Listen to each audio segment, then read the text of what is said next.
Hey, there we go. Can you hear me? Can you see me? Like, can you? I hope everybody's having a fantastic day, morning, evening, afternoon. Yeah,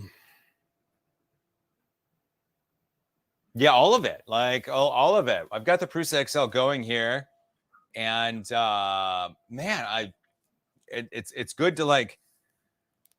It's good to like. It's good to see you guys because I'm going to another country here in a couple days.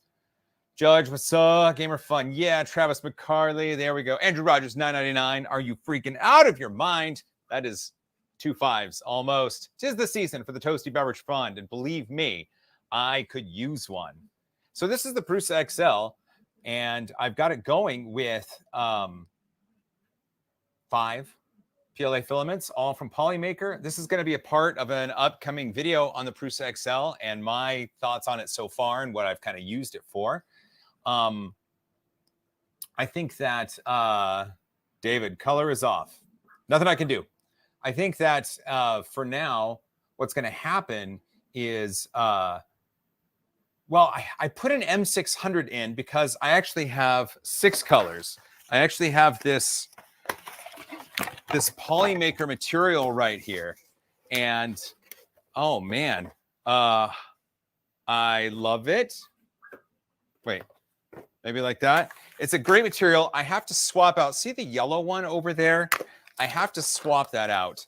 And unfortunately, it didn't do what it was supposed to do. Oblivious TB, yes. This is the one I quote unquote stole. No, actually, I paid full price for this. Like legit. I got an invoice from Prusa 3D and I sent them a bunch of money. And then that invoice was cleared. Let's see if I can do one of those. There we go. There we go. You can see it going right there. But see the yellow. See the yellow filament there. I need to swap in this purple for that. And so in the slicer, I put in an M600 to pause. Like I used the 2.7 version of Prusa Slicer. I've got the latest alpha running on this. And unfortunately, it paused at the right spot, but there was nothing that it didn't allow me to change the filament for that tool. This camera is correct. Main one is not. Okay, nothing I can do about it, David. Sorry. So, unfortunately, that M600 didn't do the right thing. Like it didn't do the right thing. So it paused the printer. Like I was going to go live with the printer in a pause state and being like, look, I'm going to switch in some filament. But the problem was it didn't do it right. It didn't do it right. So it paused the machine, but it paused it on the first extruder, the first tool head. And I wasn't able to change that filament. So yeah. So what we're going to do is introduce a filament shortage. I'm going to snip the yellow so that it senses once it goes to that yellow tool head that it's not there. And then it'll be like, hey, put some filament in. And that's when I'm going to insert the purple filament, you know, at like 2 o'clock in the morning. Beyond Bricks, how much money did you pay for it? I paid full price. I paid full price. Yeah. Prash Makes, what model is this? This is the Murder Corn from Chelsea. So Chelsea, as you know, wonderful modeler, has lots of models over on Thangs.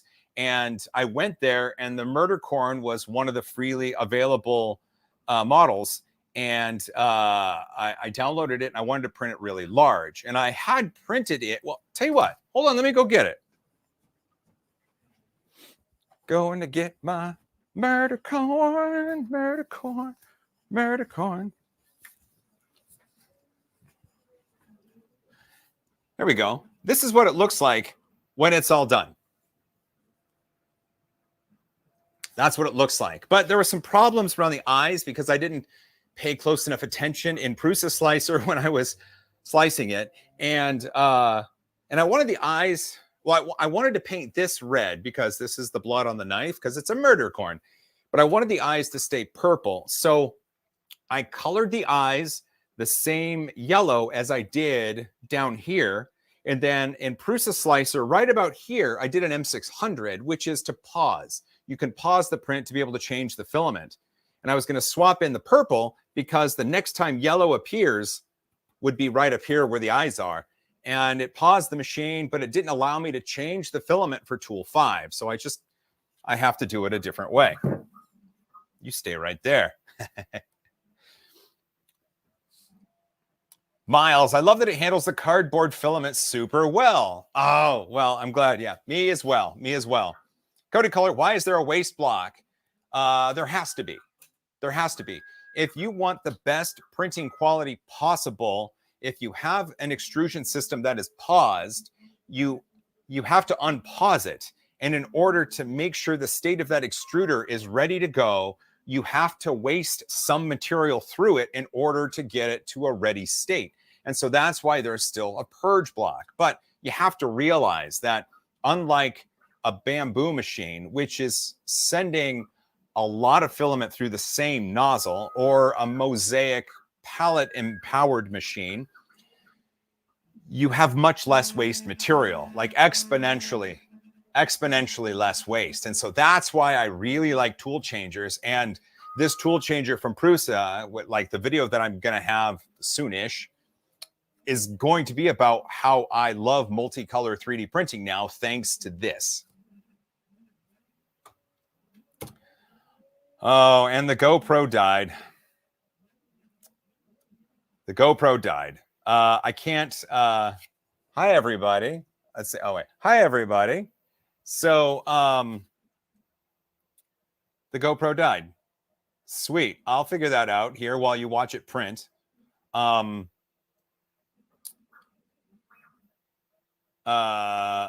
Yeah, so let's see. Why not waste into infill? I know wasting into infill is something that people can do. I just didn't enable it for this. I didn't investigate it. I know that it's possible, but when you run into situations where the infill is slightly visible from the outside because the model itself is semi-translucent, then what happens is purging into infill can actually change the colors of your model. And that's not what you want. That is not what you want. So instead, what we can do is this, is make a small little prime tower. Nicholas Snyder, crazy that you have almost zero stringing, must have a Unicorn XL. Oh, I had stringing at the beginning. So the reason that my XL was stringing a whole bunch is because of the temperatures. It was set a little too high. Joseph Prusa, hey man, welcome to the chat. So Joe, I instituted an M600 here within Prusa Slicer, and it did pause the print, and I was going to swap out tool number 5, but it didn't allow me to select tool number 5 to swap out the filament during the M600. Even in the slicer, I had set tool 5 as the M600. So anyway, I thought that was kind of interesting. But what we can do is snip the filament and see what we can do there. How we doing? Oh, hi, everybody. Hi, everybody. AZ Drone Dude. Hey, Joel, does Prusa have plans to make this printer faster? Yes. In fact, it's already faster. This is running input shaper firmware, and so it's running pretty quick. What you have to remember is it's a 0.6 millimeter nozzle on this thing, putting down, in this case, a 0.25 millimeter layer height. So the volumetric flow for this is is much more than a 0.2 millimeter layer height with a 0.4 millimeter nozzle. So it's running pretty quick, all things considered. Gamer Fun, is this printer hard to fix? It hasn't it hasn't been hard for me to fix. The difficulties in this printer for me were getting the stringing under control, and for that, it just took some temperature adjustment, and that's all it was. So I'm hoping that that's all it is. That's all I want.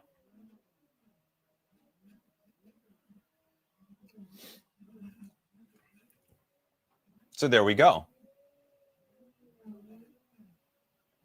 Greg Hudgens, stabby candy corn. It's true. Why not print an extending sword as a purge tower? It's what I do in my bamboo, and I get cool swords every time. I don't know. I don't know if within Prusa Slicer we can have a purge model. I don't know the answer to that. But that would be an interesting thing to do. And everyone likes a good extending sword, right? Andrew Hayer with a tenner. That's 2 5s. Thank you, Joel, for all your stuff. Thank you for everything you do. Well, here, I'll tell you what. Let's pause the print, or let's see if we can't change filament. Although I think right now change filament is just the active tool. So if I do it right now, it's just going to try to change the orange. I think we're in a state where we can't necessarily change out the filament. And I'm working on getting the GoPro working, the other one. I apologize for that. Jeff Sawyer with Alpha Firmware and 2.7. I've been able to go back to default temps with very little stringing. That's really good to hear. I'll actually give that a try. AZ Drone Dude, what version of firmware you want? I'm on the latest alpha that Joseph has, that Joe and team have released. Let's see. Have you had any wobbly outer surface problems? I have a 5.2 XL and I'm getting awful thick protruding layer lines. So far, that hasn't been a case for me. I haven't thrown anything at it that would be too stressful. Let's see. If you're having wobbly outer lines, most likely that could be belt tension, is my guess. I don't know. I have not experienced that.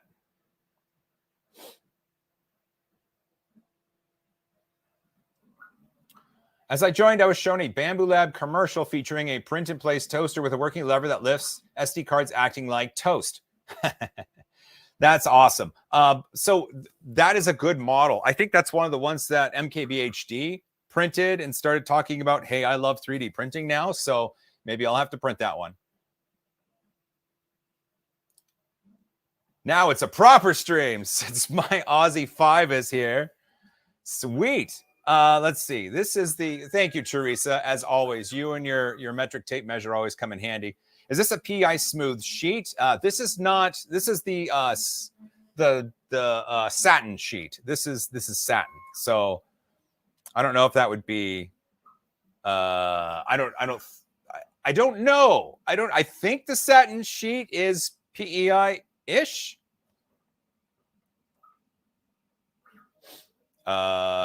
Oh, and the GoPro. So hey everybody, there's a GoPro over there, and it just keeps rebooting itself. No, I'm really happy about it. I promise. Ooh, might be a loose screw on extruder number 4. Prash makes it is PEI. Okay, so the satin sheet is PEI. Teresa, no, it's not G10. It's not G10. I believe it is, as other have said, PEI. Yeah, G10 is fiberglass. That makes a lot of sense. And so I don't think it'd be. I need to be able to change tool 5. And I don't believe I have that level of control.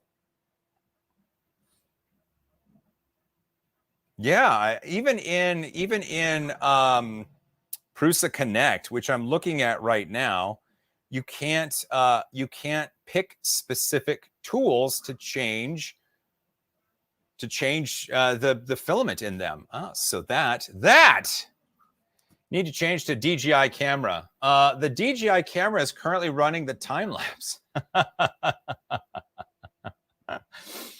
Show the finger of justice to the GoPro. Let's see. Where is that comment? There it is. Oh, man, how long is that going to take? So this print right now is 51% done. It was slated to take 1 day, 12 hours. And right now, it probably has about 18 hours left. That's my guess. That is my guess.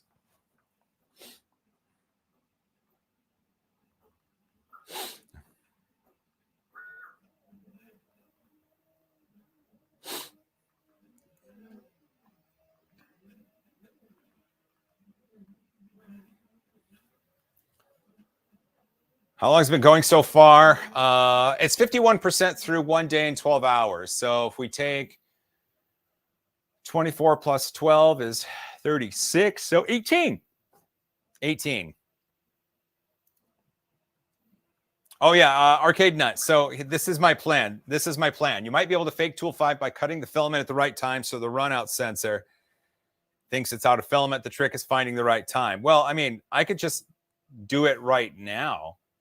Really, my big concern is the stupid GoPro that keeps resetting itself. I'm really sad about that.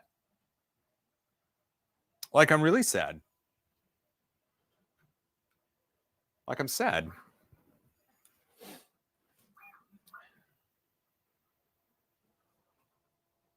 For some reason.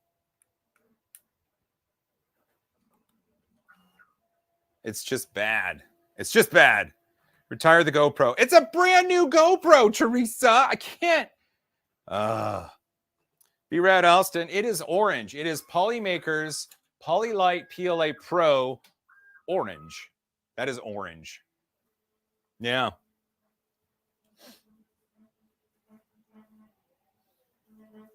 Well, I want to keep that GoPro there. So let's see. Do I have a different GoPro that I could use? Maybe. I mean, it would be awful. Like it would just be like awful. Like awful. Awful. Just terrible. And we don't want that. We don't want terrible. I don't know. Maybe we do. Do we want terrible? Let's see. I'm actively going through all of the tech here I have to the side. Oh, if you could see me, which you'd be able to if I had a working GoPro right there. Where are we? Oh, here we go. Okay. This might be it. This might be it. This might be it. Okay. Okay.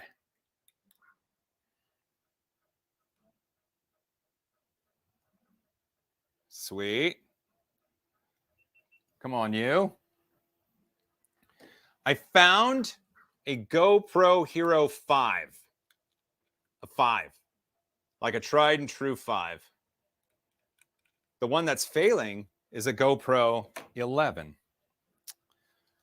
Oh, okay. You glorious machine. Let's do this. Oh, my goodness. It's going to be just awful, but it's going to be fantastic because we're all here together. That's what counts. Sweet. Okay. We're going to try something. I don't know if it's going to work. Hey, B-Rad Elston, River City RVA, member for 22 months. Man, you're making me want to do a 1-2 day multicolor print on my Bamboo P1S. Got to go find a model. Hey, this model's a good one. B-Rad's a member, and here's what's great. I just found out that YouTube members get early access to some videos. Okay, this is a test. Hey!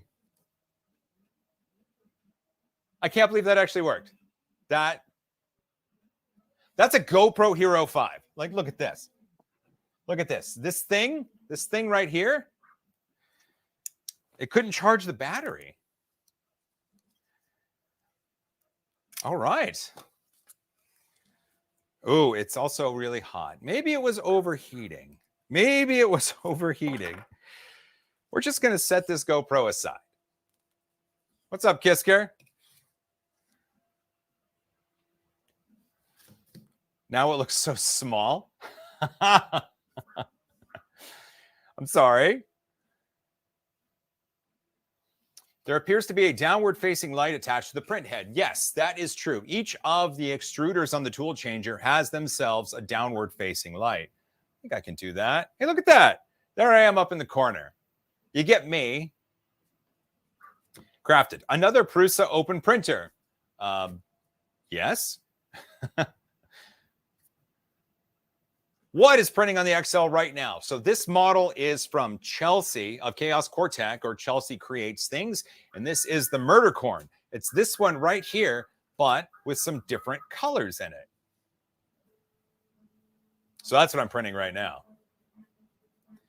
Maybe that's nothing new for GoPros to overheat. No, it's not.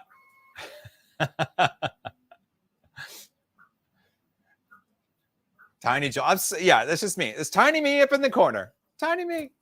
Tiny me. Well,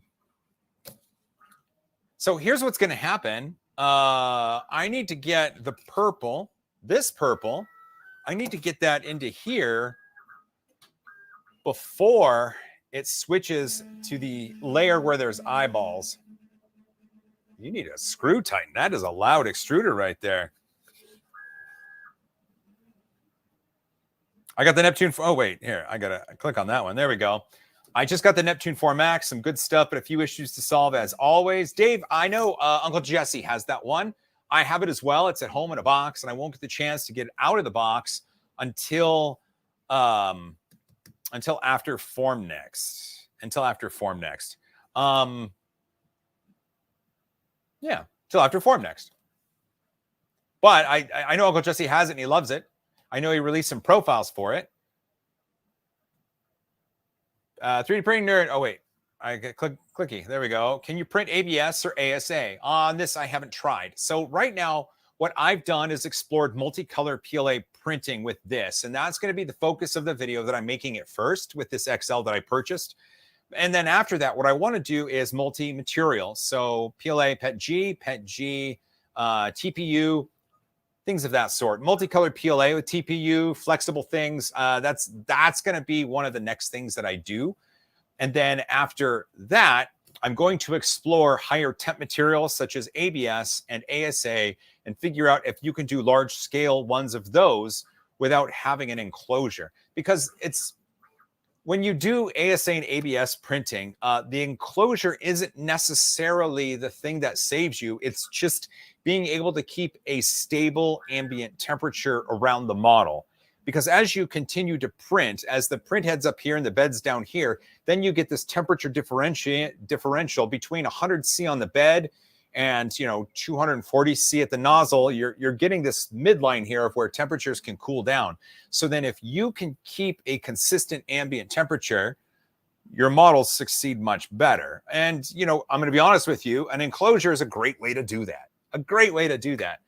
But what Prusa has done and showed at certain shows is that there are baffles that come up from the sides and enclose the sides. So the top is open, but the sides are not. And so if the heat from the bed can't escape outwards, but only go up as it's printing and dropping down into a covered area, I'm wondering if that's enough to do large scale ABS and ASA printing. And the only way to find out is to actually do it. That's going to have to wait until I'm back from Germany, though. But that's my plan. That's my goal. I saw someone replied to Jojo. Is he in the chat somewhere? Where is he at? I know he's there. He's there somewhere. Mr. Joseph Prusa. Shouldn't you be asleep right now? Hey, we're at 421 viewers. Just for everybody that's joined in, thanks for joining in. This stream is two things. One, it's a test of this new hardware. So we've partnered and are working with Razer, and they've provided this laptop for live streaming and live broadcast. So this laptop is going to Germany to power the live broadcast from Formnext that's going to happen next week. I really hope you all tune in because it's going to be amazing, just like the ones from Rapid TCT were. But also, I wanted to showcase the XL printing, 4 or 5 colors during this, and how fast the tool changes are, and talk about filament runout and just all that kind of stuff.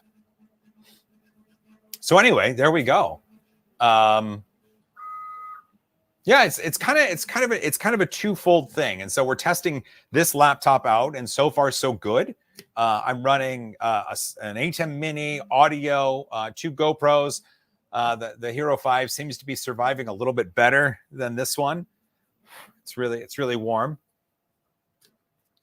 You just knock boxes into your filament.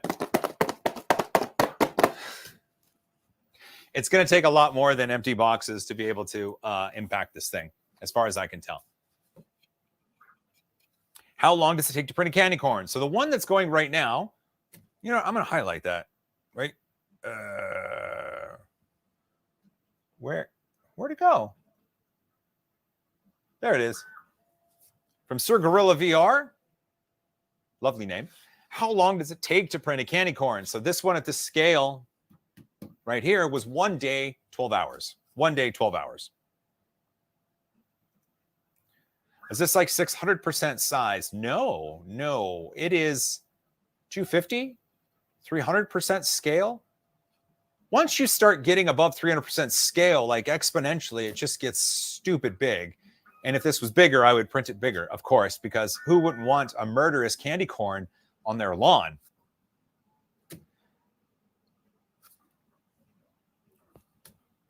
Heromberg. Is it running Input Shaper? Yes, this is the latest alpha firmware running Input Shaper. And it's a 0.6 millimeter nozzle on all 5 tool heads, and they're all doing 0.25 millimeter layer height in PLA. And I don't know, someone can probably calculate that volumetric flow rate, but I can't right now.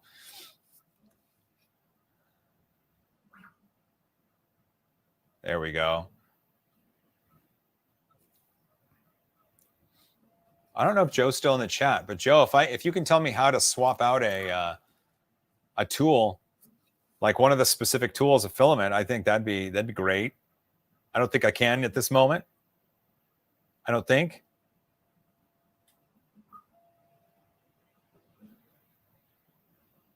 Yeah, everything is just dealing with current tool.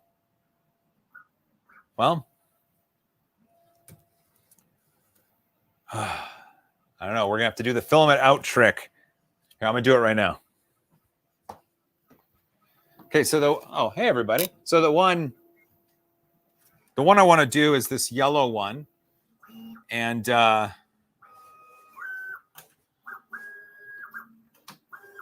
think what I can do is a little bit of surgery. Let's see. I think.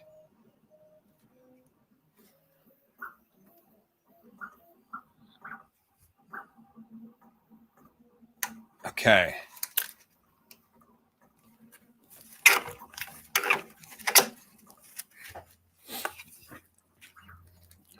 There we go. Just a little bit of surgery. Hey, I'll bring you back to that. There we go. Everybody likes to see it print. Is this a late Halloween video? Wolfman. There we go. Is this a late Halloween video? No. A murderous candy corn is applicable for any time of year. The side filament sensor. That's definitely what I did. That is what I did.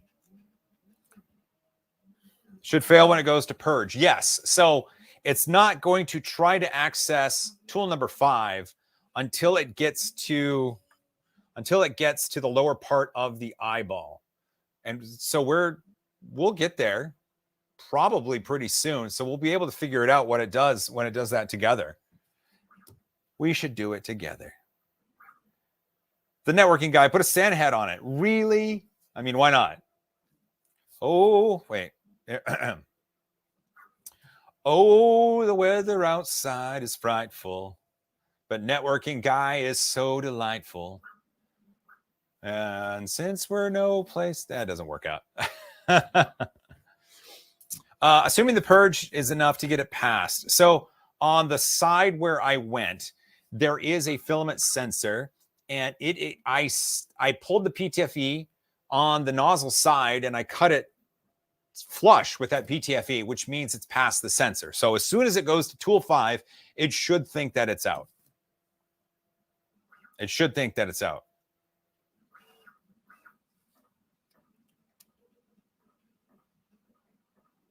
Feathers atop it. Hey, wait a minute.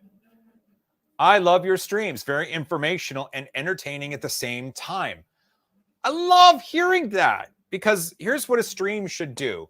It should be extremely fun for those that are there live. It should be full of camaraderie and conversation and just everybody having a really good time while I am doing my best to get something productive done. I think that's fair. I think that's fair.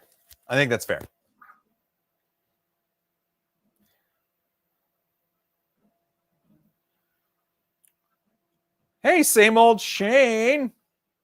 You were the one that told me that. So anyway, yeah, cut it at the side, man.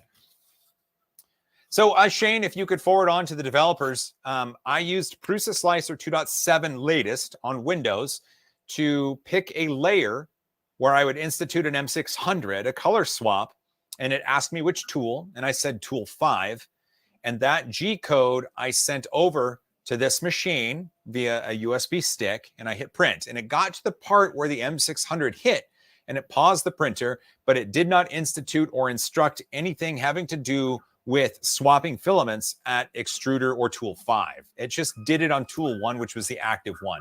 So it looks like we need to we might need to look into that, and I would love to help.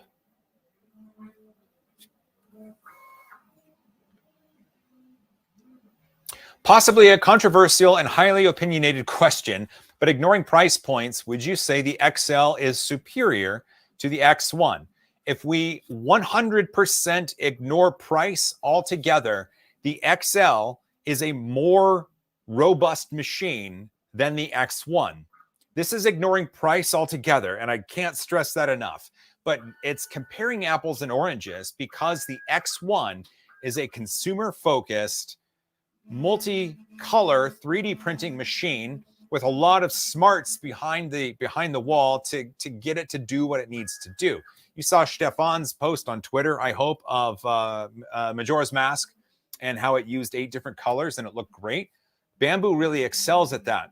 Where the XL is going to excel, can't believe I said that, is it has 5 different tools, 5 different extruders. So you get to do things that the X1 can't do or can't do easily, such as multiple types of material. The X1 really likes it when the materials that it's printing are very similar in melt profile.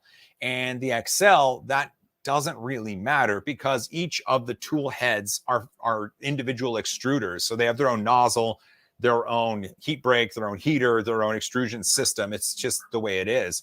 So you could have tools with different sized nozzles, each printing different types of material, all within the same model on a singular build plate. And so if we're ignoring price, that's why I think the XL is better than the X1. But again, it's comparing apples and oranges, and I don't think it's fair to either platform to try and compare them ignoring the price, because the price is quite a factor. Woo! Boy, oh boy. John Lee, is the current print using input shaping settings? Yes, it is. Prusa Slicer 2.7 latest, and I'm using the input shaper firmware for the XL latest as well. Look at that. Any tips? I barely started printing. The tip that I like to give everybody who is just starting out 3D printing is to don't be afraid to fail. Don't be afraid to fail or to break something or to not know exactly what you're doing. What's great about 3D printing now, so more than ever, is you can get an amazing machine that prints great material and the models out of it are wonderful, and you don't have to know as much as you used to. We're really getting into a time when 3D printing, at least the easy, ubiquitous consumer side, is becoming just push print. We're not quite there, but we're getting there. We're almost there, and it's really wonderful to see. So I would just keep printing. Just like with anything, increase your muscle memory in that practice, and just don't be afraid to fail. Don't be afraid to test things. Don't be afraid to try new ideas. That's my best advice for something like that. I hope that helps. Let it be known, mobile chaos never fails.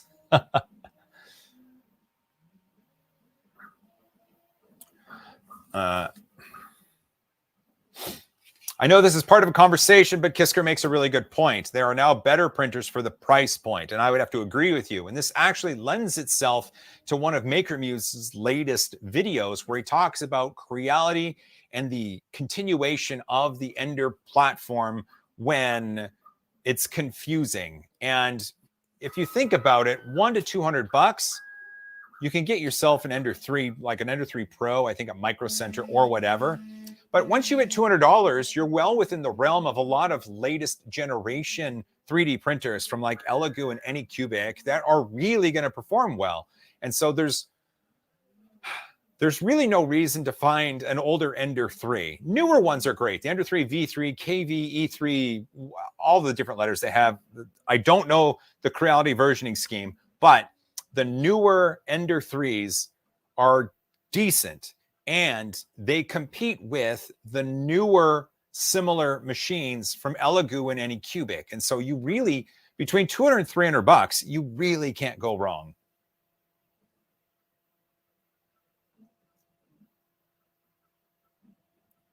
Mr. Tiberium, hello, right back at you.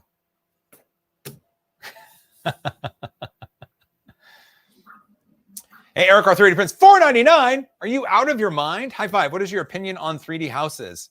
I've only seen one in person, and that was the video that came out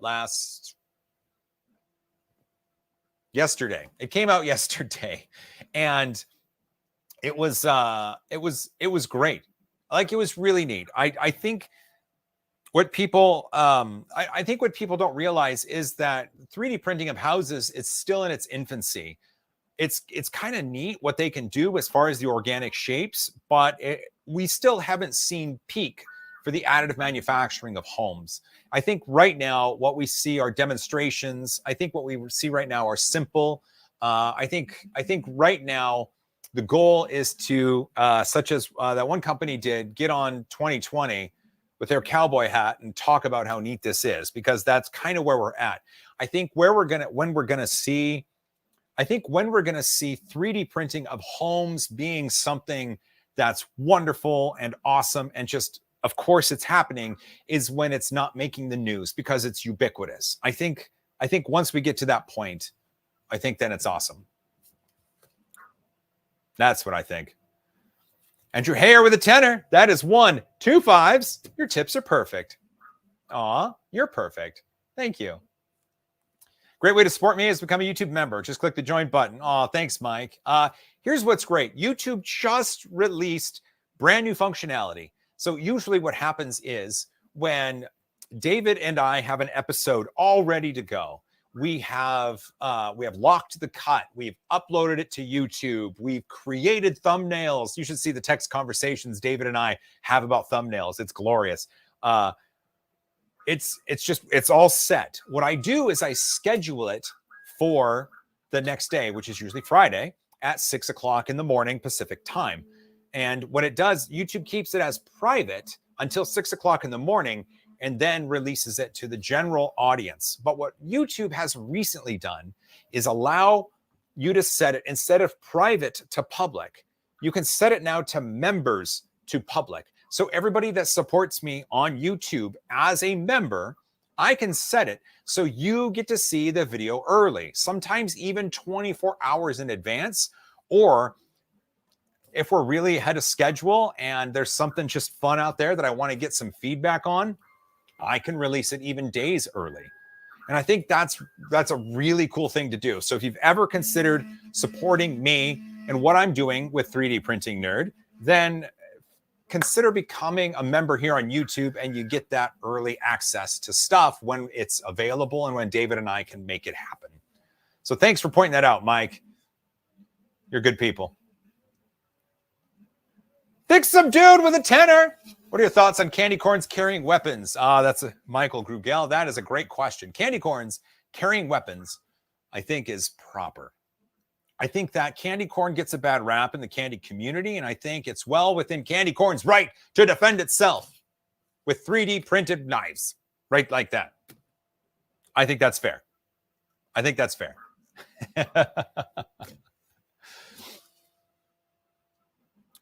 Hulk 239239. Did it just change heads? Yes.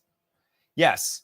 And this is where a tool changer excels over something such as Bambu Labs or a Mosaic palette enabled system or a Chameleon 3D enabled system, is the changes between materials or colors, because all it has to do is park ahead and pick up a new one, and then it primes that new extruder quickly and then puts it back into service.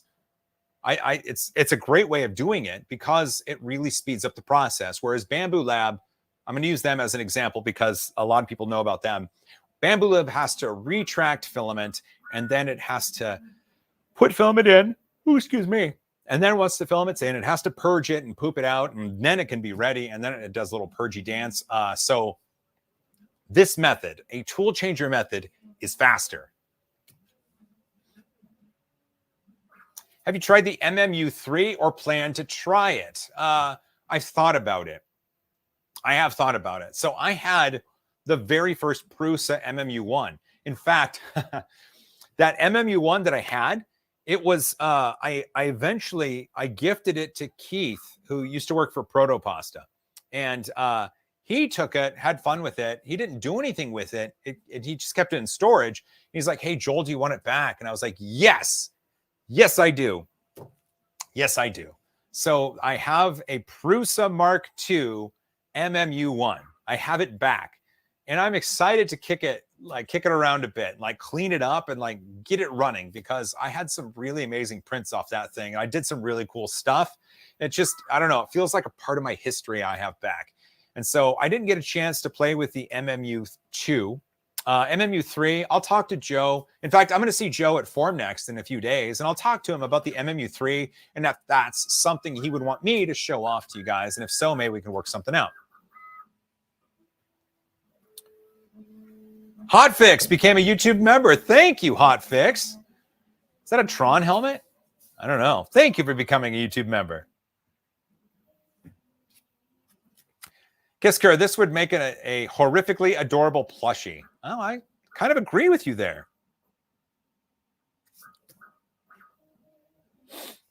Mobile Chaos, faster is better, so is less waste. Key points, super key points, Mobile Chaos. I think fast without quality is bad, and I think fast with good quality but with a lot of waste is bad. I think slow quality waste is better. Fast quality less waste is the best. I think that's how it goes, right? Speed isn't everything if you can't produce something that looks good without a lot of waste. I think that's where we're at, right? Hey, look at that, Andrew Rogers. So much fun watching the tool swaps. I would have to agree with you.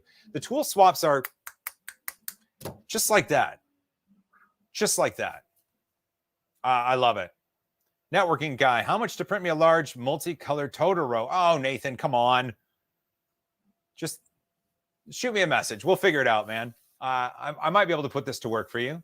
I think it could be fun. Let's do it. Less waste equals money saved. I would agree with you, Gerhard. So less waste is really good. And unfortunately, we're not at the point where Bambu can claim less waste. They might be able to soon. I don't know. It's one of those things that's evolving. It's really great that we've got to the point where we are with Bambu and other machines that can print multicolor quickly at a good quality bar, but we have mountains of waste, mountains of 3D printing waste. And I know other plastics account for far, far, far more of the global waste, but still it's annoying to have. I can't wait to show you with the video I'm going to do for this stuff, but I have just boxes of Bambu waste all over the place. And I know I'm in the minority. Other people that print more than me probably have even more. And people like Josh from Recreator 3D, they're looking for ways to take that waste that bamboo and others use for purging and to turn it into something usable, not just like a stepping stone, like where you melt it, but usable material that you could print with again. I know he's working on that. Lester Smith, $4.99. Are you out of your mind? Awesome content, Joel. Where do I find the join button? I'm on an iPad. That's a really good question. I don't know the answer to that.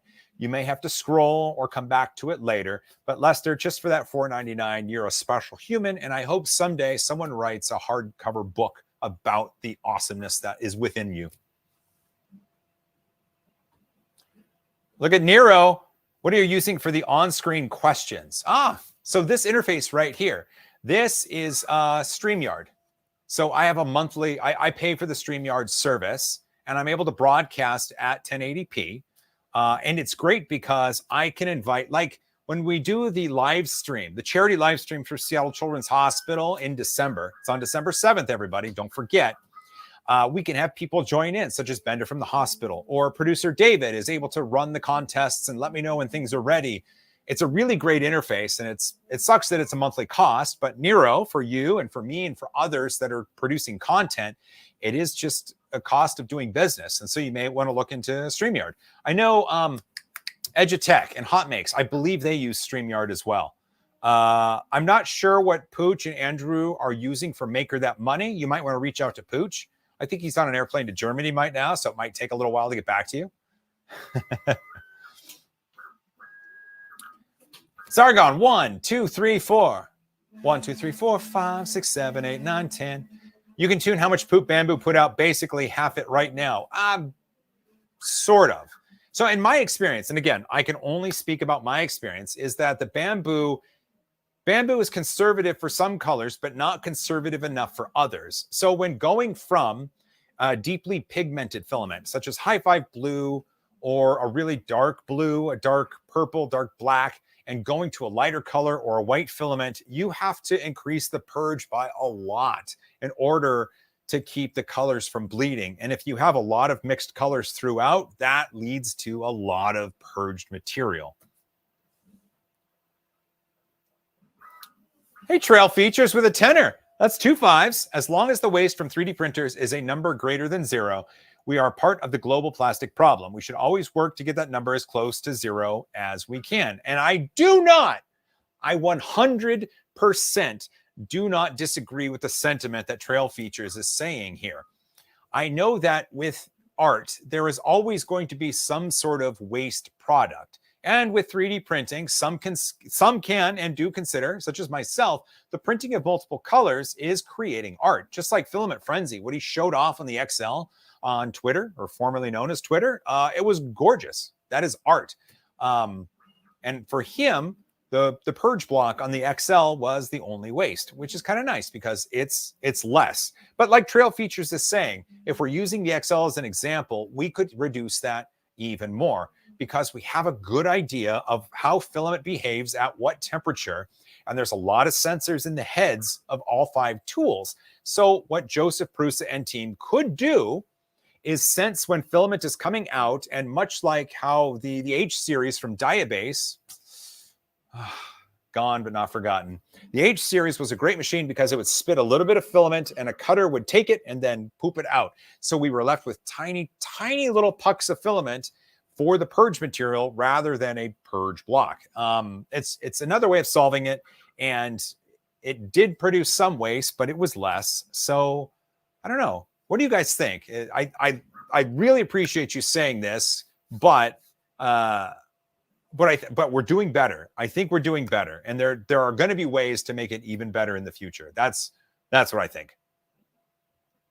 Got to say this, Billy Bryce with an Aussie 199 for a super sticker. Look at that. That face. That should be a 3D print right there. Someone print that for him. That'd be amazing. I've heard of printing infill as purge. Is it real? Does it make sense? Francois, yes, 100%. Anytime that you can purge into the infill of the model, it's a really good idea. You do run into things, though, where if the outside material, if the material making up the model is semi-translucent, then the infill could be visible if it was darker than the external material. And if that's the case, then purging into the infill might not be the best idea, because then you might be able to see through it. Could make for some interesting models if you think about it, though. I like the idea of creating a purge model, like the networking guy was saying. On his bamboo, he purges into a collapsible sword. So if he's printing something, the purge material becomes a really fun collapsible sword that he can give to a kid or use himself. No judgment here. But I think that's a really fun idea. So into infill is possible. I didn't investigate it for this, but you know, going into the future, I will. Yeah, I just want to point out right over wherever down there, the tree supports on the edge of that knife look really good. Like, look at that. They did a good job. Like, I ain't even mad. I ain't even mad. We got a while to go for those eyeballs.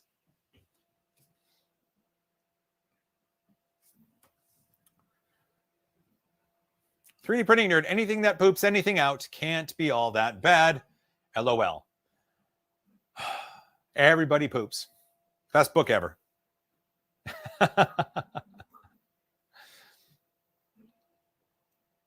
Nero 3D is a slice differently than the previous print. Yes. Well, I'm sorry. So it's still sliced in Prusa Slicer 2.7, but I colored the knife edge, like the little bits right here. So here. So this part I did color red, and I took the eyes, and instead of purple, I made them yellow. And since yellow stops here, I then took off the yellow spool, and I'm going to replace it with purple when it calls for it. And then I'll be able to make the eyes purple, because the eyes are technically the same color as the legs. But if the filament is missing for the legs, I'll put in the purple up there. Also, what I did is I cleaned up the eyes. There's some extra little bits that's colored here that I just messed up in the slicer when I was doing it really quick. I didn't pay attention to it. And so I did adjust the paint a little bit on the model, but otherwise it's going to be the same. It's going to be the same. And that's okay, because I have multiple people that want these. And so this one will go to someone and the other one will go to someone else. Like these are taken. These are taken.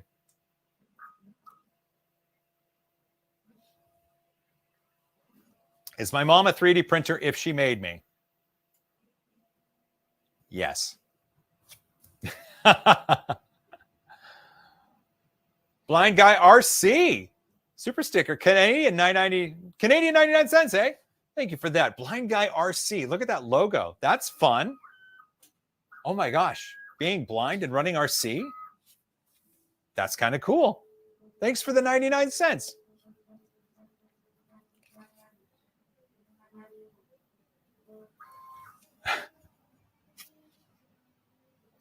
Between YouTube memberships and Patreon, which gives you directly more of the money from supporters, i.e. is $5 through YouTube the same as $5 through Patreon? That, let's see, that is a really good question. I believe that currently YouTube takes 30% and Patreon takes 15%, I think. But I think YouTube provides more functionality for what memberships are. It's easier for me because I use the YouTube platform to do more with memberships on the YouTube platform.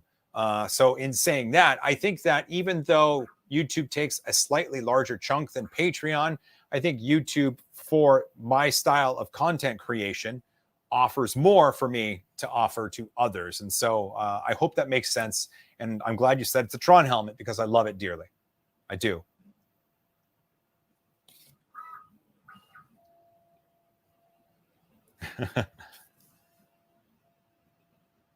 Hey, Lincoln, I'd love to consider getting an XL, but their site said there won't be available until sometime next year.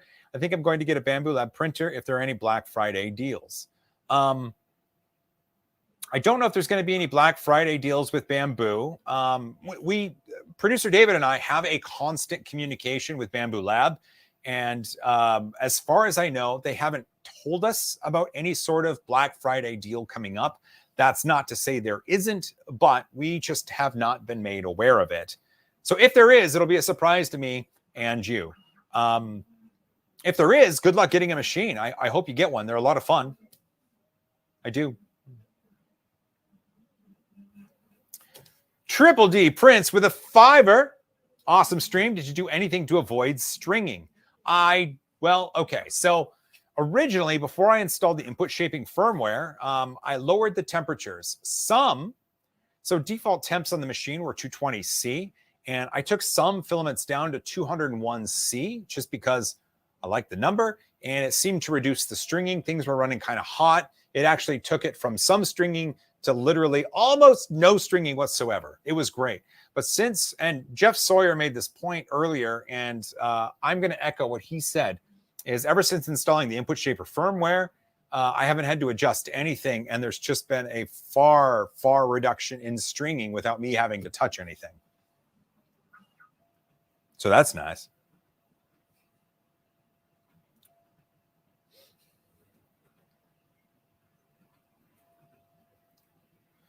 Tim Hollabaugh, do you think we'll see any non-printing tool heads for the XL? Love meeting you at Earth, by the way. Oh, you were at Earth. Great. I hope you had a good time. I met so many people. Earth was a blast, an absolute blast. I loved it. Loved it. Let's see. Any non-printing tool heads for the XL? I would imagine as we go further in time, we won't be able to call this a tool changer unless there's more than one type of tool, I think. But I don't know if that would be offered by Prusa or offered by someone else. I think that, I don't know. Prusa 3D is a 3D printing company. And for them to offer non-3D printing tools for a machine they make, I don't know if that makes sense. I'm not at Prusa, like I'm not in the halls and the meeting rooms talking this over. So, yeah, I don't know. I don't know. It'd be neat, but again, I don't know.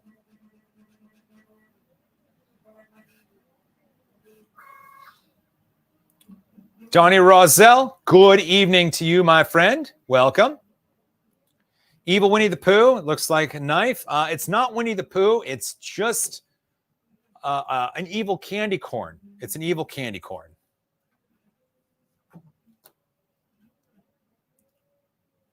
Where'd that go? Frostbite, we're talking about less stringing on a $3,500 printer. Seems like there should be none. I get the sentiment of what you're trying to say there, and I would agree when we're talking about materials from Prusa provided for the machine. If they've tuned Prusa profiles for this machine and there's no stringing, then I think that's a win and they're good. Other materials out there that aren't produced by Prusa, if those are stringing, I think it's up to the companies that produce those materials to maybe investigate that, or users such as you and me. Like I know Printed Solid is a Prusa company now, but Jesse PLA was stringing something fierce on this, and I lowered the temperatures and was able to deal with that. I personally hope the Prusa team puts Jesse PLA presets in Prusa Slicer. I think that'd be a lot of fun.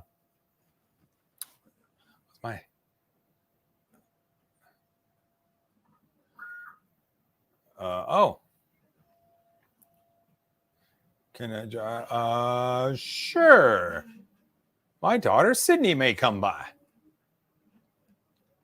Well, look at that. You can see the lower parts of the eyeball starting to form. And this is something really awesome. So when you paint a model, so here, look at the eyeballs here. So when I had this in Prusa Slicer, I painted this surface, painted purple. And when we talk about how it interpolates that, or the outer part's white and the inner part's purple, it takes that paint color and it goes into the model, because if you just put a tiny little bit of filament as part of the perimeter, it's not going to really give you the best quality of a model. So it's able to take that paint information and bring it back into the geometry of the model and give you something that will look better.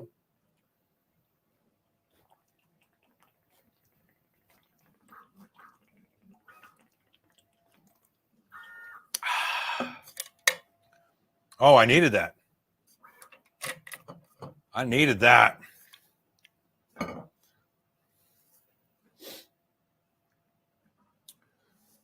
Earthspawn, not super fast, but not slow either. When considering color changing, that makes it way faster than a bamboo, I guess.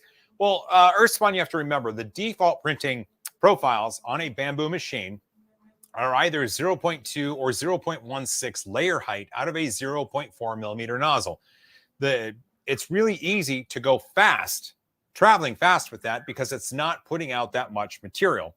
This, however, is a 0.6 millimeter nozzle doing 0.25 millimeter layers, which is exponentially more material to push through. So even though it's not zooming around the print bed like a bamboo, it's still laying down a similar amount of material as it goes, which is, it's just crazy to think about.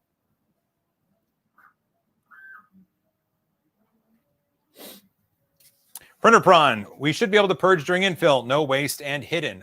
So we talked about it earlier, not sure if you were here. If we purge into the infill, it can be a good idea, but if the material on the outside of the model is lighter or semi-translucent than a darker purge material inside, then it just doesn't make sense. I know purge into model, purge into infill is one thing, and creating a purge model, like the networking guy said, is a thing, but it's not applicable in all cases. I didn't investigate it for this. Believe me, I will as we go forward, though. Volumetric flow rate for the win. Thank you, Gareth. I know I haven't always been one to consider that. I've been one to talk about just speed. But when we talk about volumetric flow rate, it's the amount of material flowing out of the nozzle. So if you have as an example, a 0.8 millimeter nozzle and a 0.4 millimeter nozzle, and you're both laying down a 0.2 millimeter layer, the 0.8 millimeter nozzle is laying down more material because the orifice is twice as large.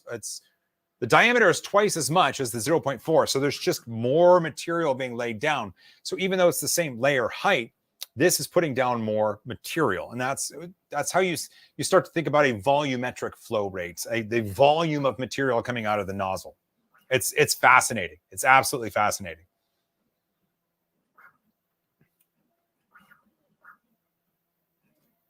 Hey, Valerie. Joel, what's your weather out like other than wet? Well, today it was wet and windy. And then we had an umbrella in a picnic table, like a glass picnic table outside that we hadn't taken care of yet. And the wind hit the umbrella just right. And the glass just shattered all over the place.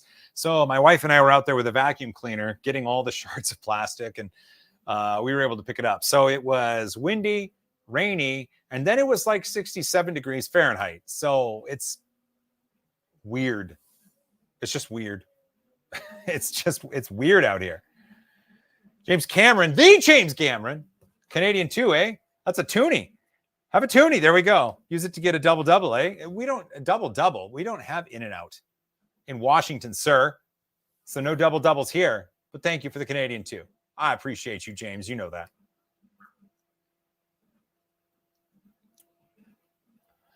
Hey, James, could you speak to why the Purge Tower doesn't appear to have yellow in it from the color changes before the stream started? It doesn't? Well,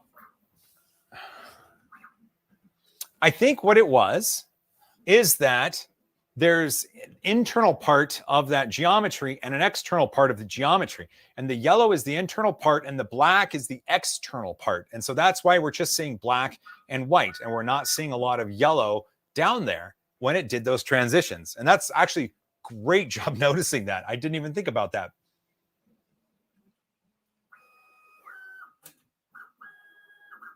How are you lighting the printer? Looks good. It's actually just my studio lights.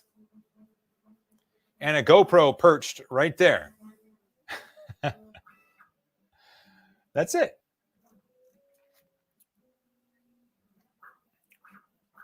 There we go. Yeah, thanks, Bob.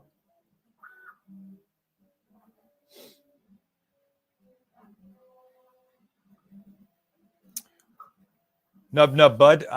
The woe of lacking In-N-Out. I don't think In-N-Out is all that. I think it's okay. I think In-N-Out's okay. It's just not a we have something here called Dick's. You can get a Dick's Deluxe, fries, and a milkshake. And I would say that a deluxe is better than In-N-Out burgers.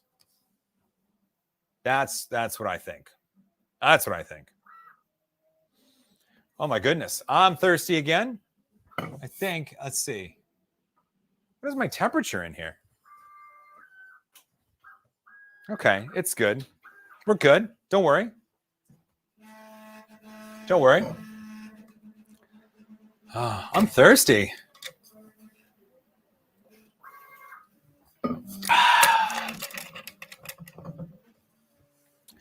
Oh, here we go. Good question, Lincoln. Have you tried printing ASA nylon or any high-temp materials on the XL yet? No, not yet. Formnext is next week, and I will be there along with producer David, Peter from Stargate. We're going to have live broadcasts, do booth visits. It's going to be amazing. And one of the things that I'm going to talk to Joe about are the baffles on the side to see if that's something that I can get my hands on, because I've explored lots of multicolor PLA printing on this thing. I want to try multi-material and higher temp materials.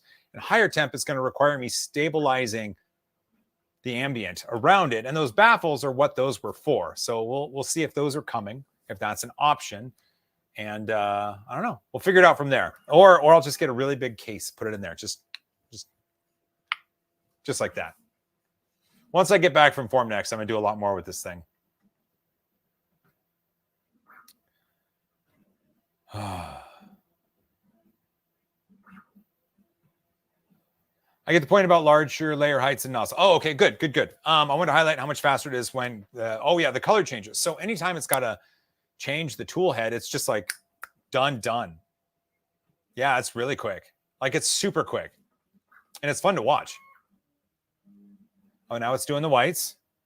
The whites of the eyes. Yeah.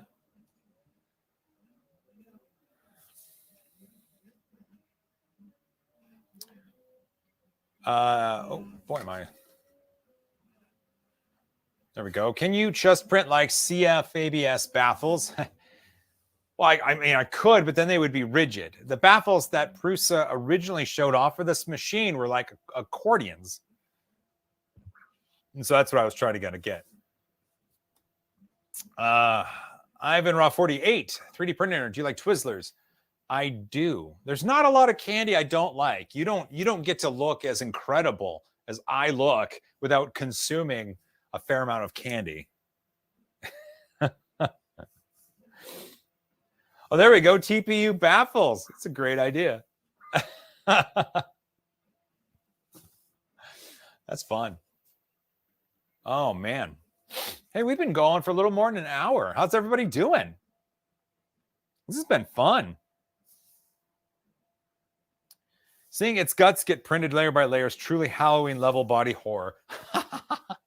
Yeah, the guts. Look at that. Those are eyeball guts you're seeing right there. Hello from Malta, 2 a.m. Good evening. I hope you're doing well.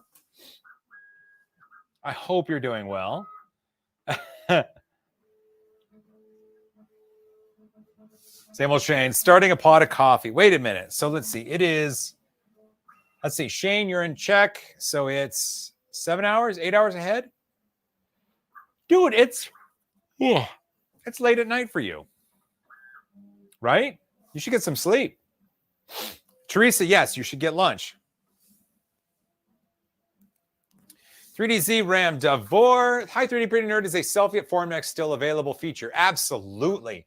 If you're going, or if anybody's going to Formnext, or if anybody sees me at any event, I am always up for a selfie, a high five, just being ridiculous on camera. It's a bunch of fun, and it's just a lot of joy to do that. So yes, find me and we'll do a selfie. Absolutely. I am super game for that. I'm putting my kid to bed. Blue's Clues, and I'm watching this. You just figured out Blue's Clues.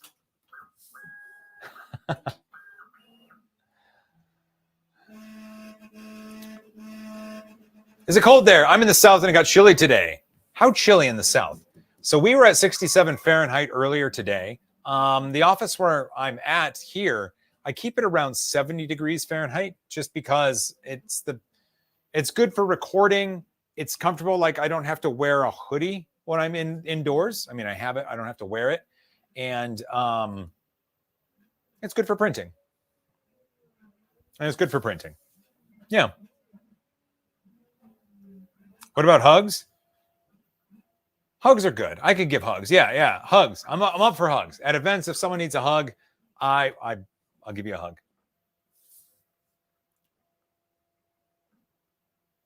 Nero 3D, it was 5C in the garage shop yesterday morning. Taylor, that's cold. That is cold. Dude.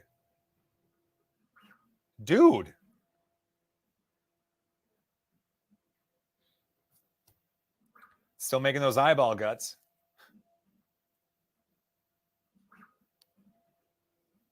Well, this is a good question right here. Being at 157.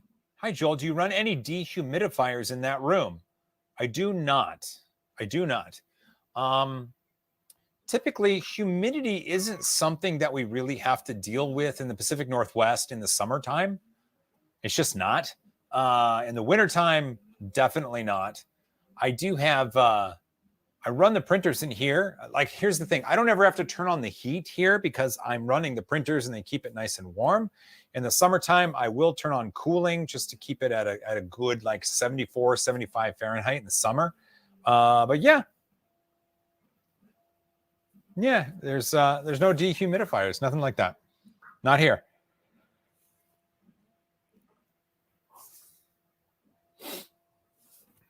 I see an option to use color switch waste for infill or other print. Why do they not use this? I don't know if it's in Prusa Slicer. I haven't checked. It might be there.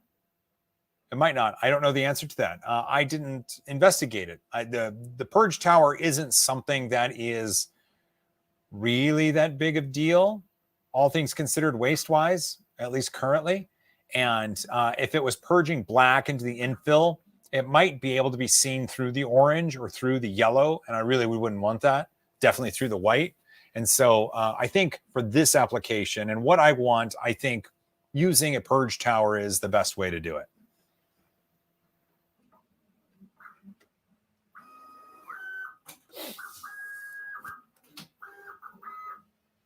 Boy, look at it go.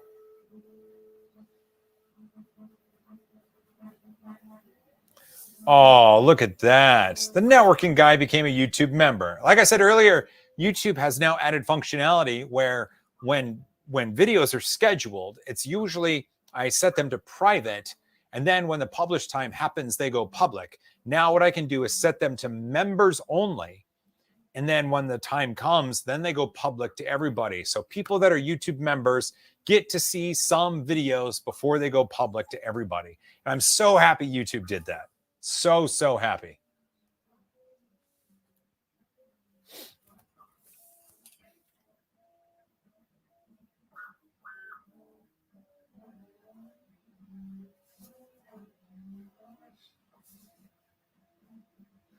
I'd rather see a second print that could be painted or so. And that is a great idea, a purge model. I think what they're called is purge models. And I don't know the options for that within Prusa Slicer. I can investigate that. A lot of things are going to happen when I get back from Form next because I'll have more contiguous time for me to be able to play with stuff. That's what I'm looking forward to do.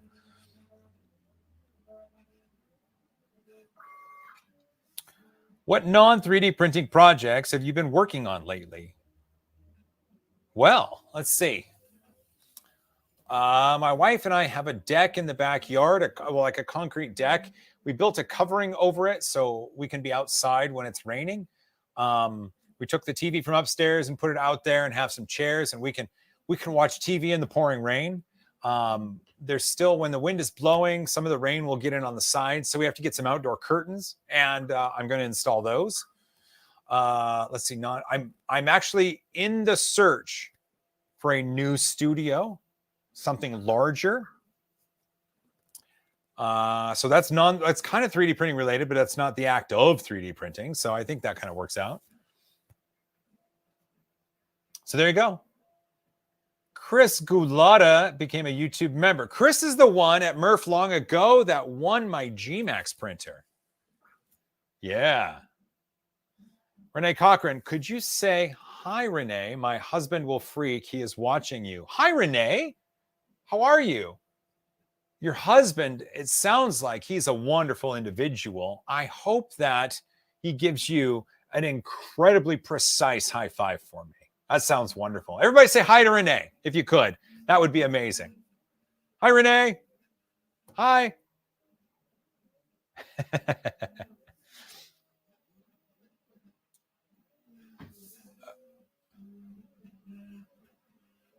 This is the worst bench I've ever seen.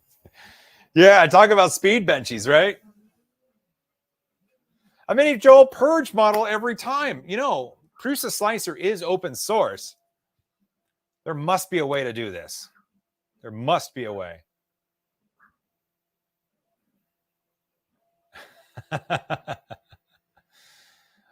3D Nero, can I have your old studio? You sure can. You would just have to move to Seattle. Move to Seattle. Yeah. Just move to Seattle. That's all you got to do. Oh my gosh, Renee, you got a lot of people. You got a lot of people saying it.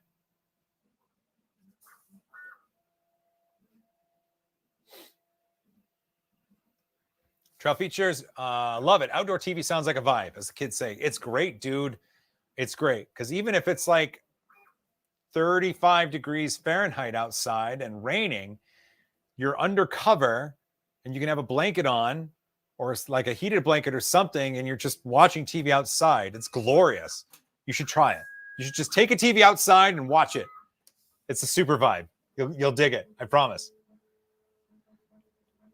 Gaming outdoors. Producer David, you've hit the nail on the head, because the other day, my son David said, can I take the Xbox outside?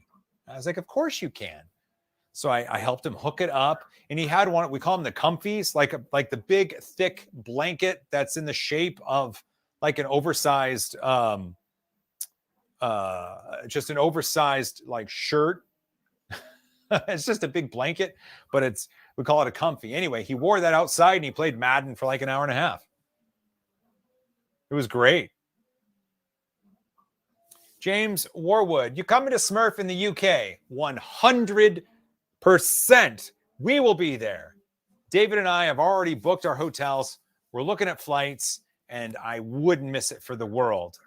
E3D has asked me to run the auction that benefits the Sanjay Mortimer Foundation again this year.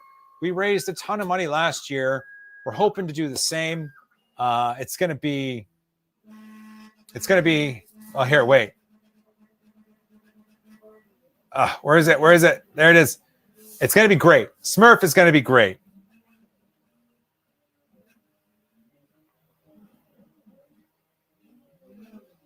A Snuggie. No, it's not. We call it a comfy. It's called a we called it a comfy. It's like it's a comfy. It's just a comfy. Josh Light. You look professional in your photo, Josh. I really dig it. I respect you. We have 6 printers, and we hope to get a Prusa XL soon. What 6 do you have? Or what do you do? Do you run a business? I'm super curious, and I want to know the answer.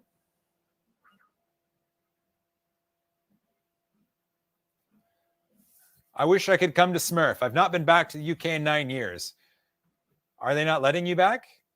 Is that the problem? Is that... Oh, man. An oversized hoodie. Yes, it's like an oversized hoodie, like a way oversized, massive blanket hoodie. And we call it a Snuggie. We call it a Snuggie. Oh, everyone should hit that like button. Just saying. Blind Guy RC has a really good point. If you hit the like button, YouTube says it's a good thing. Andrew Rogers, $4.99. Are you out of your mind for the Slanket fun? It's not a Slanket. It's a Snuggie. It's a Snuggie.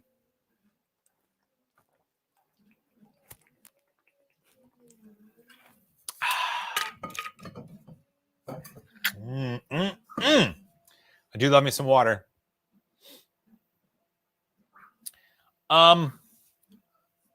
Triangle. I got nothing.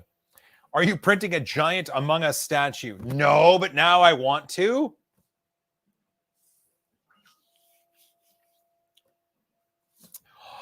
A need. Oh, that's a good movie. That's a good movie.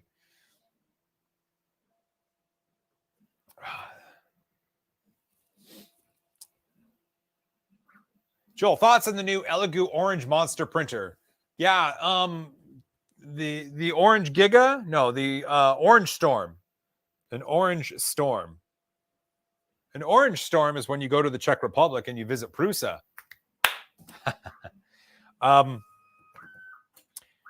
I think it's an interesting idea. I think Elegoo might have a really neat thing on their hands. Like really neat. I think, I don't know. Well, how about this? We're going to be at Formnext and we're going to be talking to Elegoo about the Orange Storm Giga. We're going to be talking to them. We're going to be there live at Formnext, recording a video, talking to Elegoo.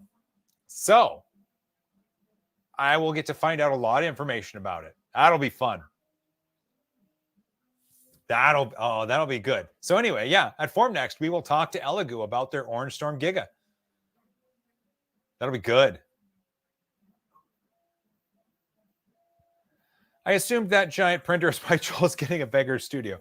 There's a really good chance that I'm going to have an option to get an Orange Storm Giga in, but also the Prusa XL, the T500 from Comgrow, my Voron V2.4, my Rage 3D Pro 3, my Creality K1 Max, the various resin printers I don't have room for, my Prusa print farm, my Bamboo print farm, my Mark Forged machine that I still have, the Cheedy X Max that sits on a shelf because I don't have the space for it. All of those contribute to me needing more space. All of it. Joel Miranda, I love that. Oh, man. Yeah, the Orange Storm is essentially what Ivan Miranda would do if he was at Elegoo.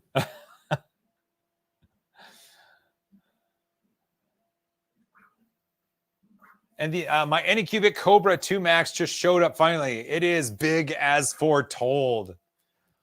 Oh, Rich, bless your heart for saying as foretold.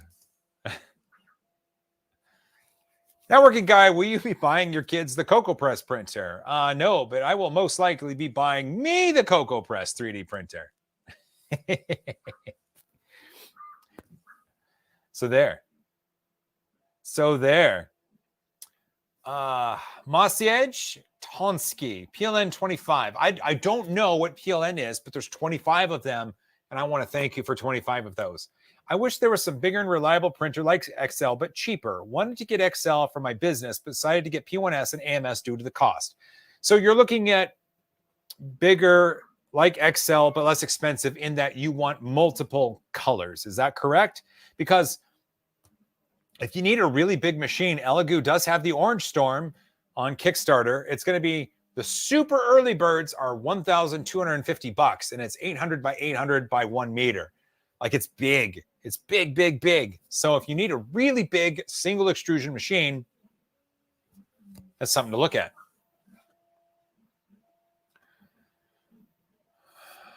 Bob Carnes, 3D printing nerd. This may have gotten lost earlier in their chat. Thank you for printing the Spider-Gwen parts. Oh, that's right. Plural Makes reached out and they said they needed some help printing something. They were doing the Prusa MK 3.9 upgrade, and they missed a few parts. And they'd already taken apart their Prusa printer, which had the MMU3, so they needed some stuff printed.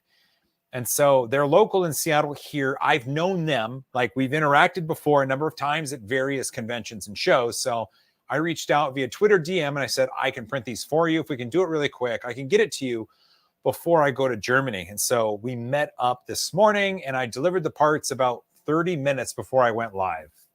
It worked out, Bob. Yeah, it was a lot of fun. That was a lot of fun.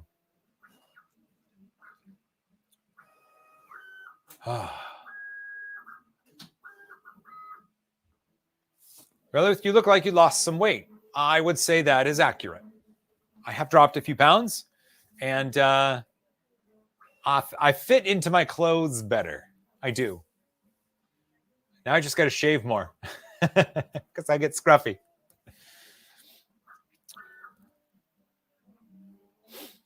Donald Youngner. And look at it. I just talked about shaving, and in your icon, you're shaving. I love it. Most likely next year, Bamboo will release the larger build plate printer. Maybe. Again, I'm not at Bamboo. I have no knowledge of this. However, it is speculated that Bamboo will be releasing a larger build volume 3D printer. If that's the case, I hope we get it in here. I'd love to show it to you if that's the case. But again, I have no knowledge of that, so I can't speak to it. But it is speculated, as they say.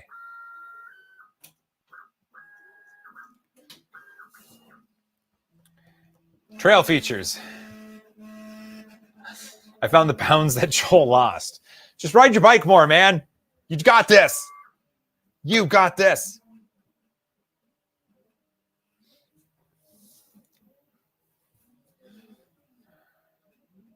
Hey, it's looking pretty good. Those tools are chooching right along. Perch tower is pretty. It is kind of pretty. It is interesting. It's this cone structure. I don't know.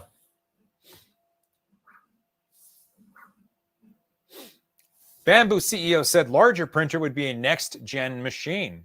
There you go. What does it mean to be next gen? I don't know. What is their definition of that? I don't know, but I'm hoping that I can find out so that I can tell you all about it. Hi, Caleb. What are you printing? I'm printing one of these. Actually, we'll bring it back. It's been an hour and a half. So, hey, everybody, I'm printing. For those that don't know, I'm printing another one of these. And I messed up when I originally sliced this, and there's a little bit of purple on the whites of the eyes. It doesn't look so bad from far away, but I wanted to reprint it. And so I've got a bunch of Polymaker filament, and I'm just reprinting this on the XL. And what I've done is I've replaced the yellow, and I'm going to put purple in there so that the pants are yellow, the eyes are purple, and I've got some red on the knife. I will have red on that knife. Ooh, here we go. Magneto X is next gen. I would have to agree with you on that. 100%. I love what Mark is doing. I love it. He's just, you know, there's those people that just think slightly different than the rest of us, right? Mark's one of those people. There have been times where I will get a late night Twitter DM from Mark just asking me how things are going, or telling me, I have this idea, Joel, and just telling me an idea. And I'm like, man, that's awesome.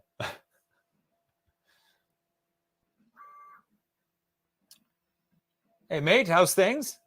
Good. And you? I hope it's going well. Lincoln World, are you using a CHT or similar high flow nozzle on the XL? Not at this time. I'm using the default 0.6 millimeter standard brass nozzle that's included with the 5-tool XL. I do have plans. I know that there's going to be some hardened nozzles. I think like Diamondback or E3D or something like that is putting out some nozzles. I'd love to throw some of those in here, because I think being able to do a multicolor print with glow in the dark kind of going through it, that'd be kind of fun. But I would need a hardened or plated nozzle to do that, because it'll just chew through this brass like there's no tomorrow. Jake from State Farm, high fives, $4.99. Are you out of your mind? Oops, the new model workshop. I didn't mean to click you, but I'm sorry that you're losing your hair, but not that you're British. Practical printing, $4.99. Are you out of your mind? According to Jock, a little chocolate syrup on the blade will look like blood. Right, but this doesn't print chocolate syrup, so I can't do that. I can't do that.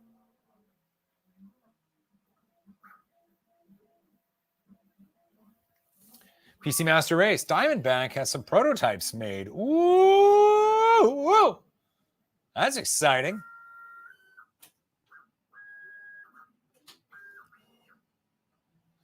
What's up, Metal Freak? I'm already wondering how much one can make that XL fly with Clipper firmware and input shaping. Well, it's already running custom firmware from Prusa and input shaping. And you have to remember it's a 0.6 millimeter nozzle. If I was running a lower layer height, like 0.2 or 0.16, the nozzles would be moving faster for sure. But right now it's a 0.25 layer height. So I think I could make them move faster, but I'm just using defaults at this point.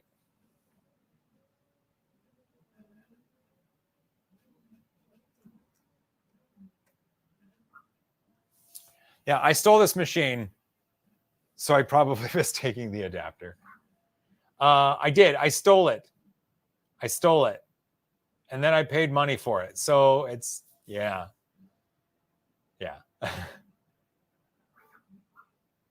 Hi, I'm V. Hi, I'm Joel. Do you think Prusa is watching? Joe was in the chat earlier. So yeah, he was watching.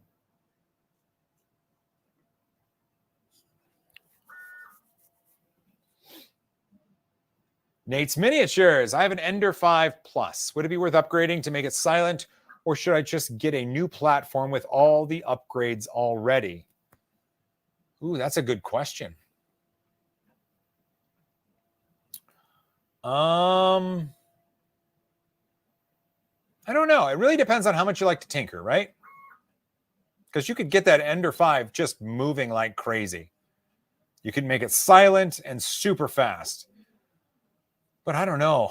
I mean, if you think about it, the Orange Storm Giga from Elegoo, the early birds on the Kickstarter are $1,250, and it's 800 by 800 by 1 meter, and it's running Clipper. So like I don't know. If you like to tinker and you like to upgrade and that's your jam, go for it. But like, if you just want something that works, maybe it's time to buy something else. Maybe. Silent and deadly.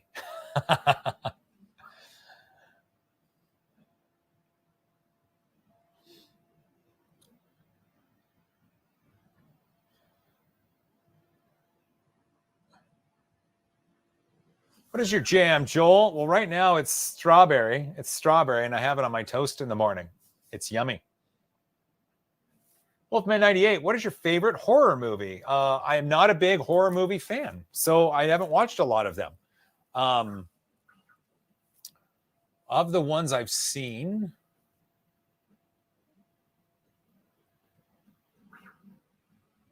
I don't know how much of a horror movie was. Bodies. I think it was put out by A24. The reason I liked it is because I got to see it at Neil Patrick Harris's house while I was intoxicated on wine. That's why it's my favorite. Not the movie itself, but the experience in watching the movie really was something special. So there you go.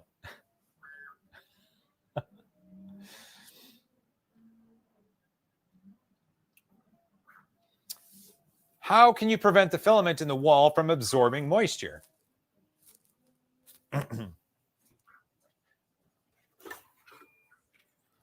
Stop absorbing the moisture! Like that. Also, I have AC here, which naturally dries the air. So the moisture level in the air in here is consistent and slightly lower. So I don't have to worry about it. Sometimes, if for some reason I did PETG or TPUs, I could dry them overnight and then print with them. But so far, I haven't had to worry.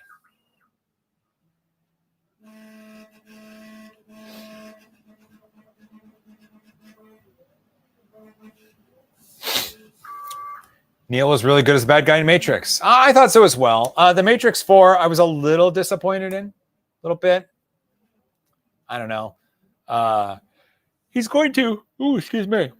He's going to be the game master in the new Doctor Who season, right? So that's going to be a fun one. That's going to be good.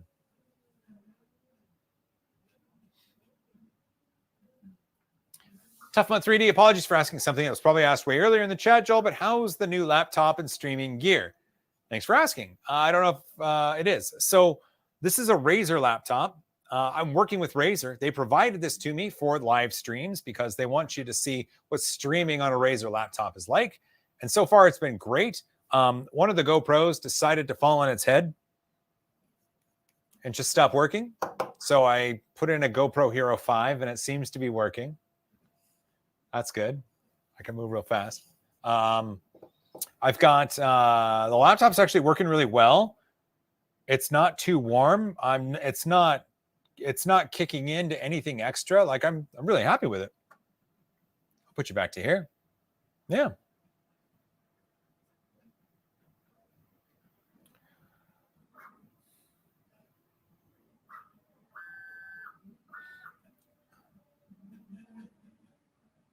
Whew.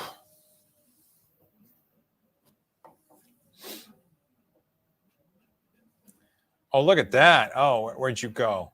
There you are. I made it. Hey, Joel and company. What's up, RC Maniac? Thanks again for the cookies at the East Coast Rep Rap Festival. David and I both ate some of them, and they were wonderful. And then I brought some home to my family, and we ate the rest of them. Thank you again, my friend. That was really kind of you. Super duper yummy. Super duper yummy.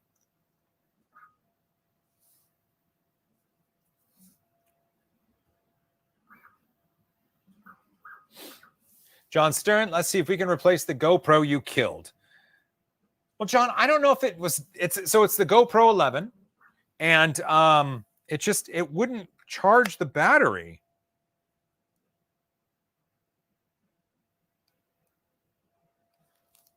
Yeah, it wouldn't charge it. I had the media enclosure around it, but it wasn't it wasn't taking a charge. It was super weird.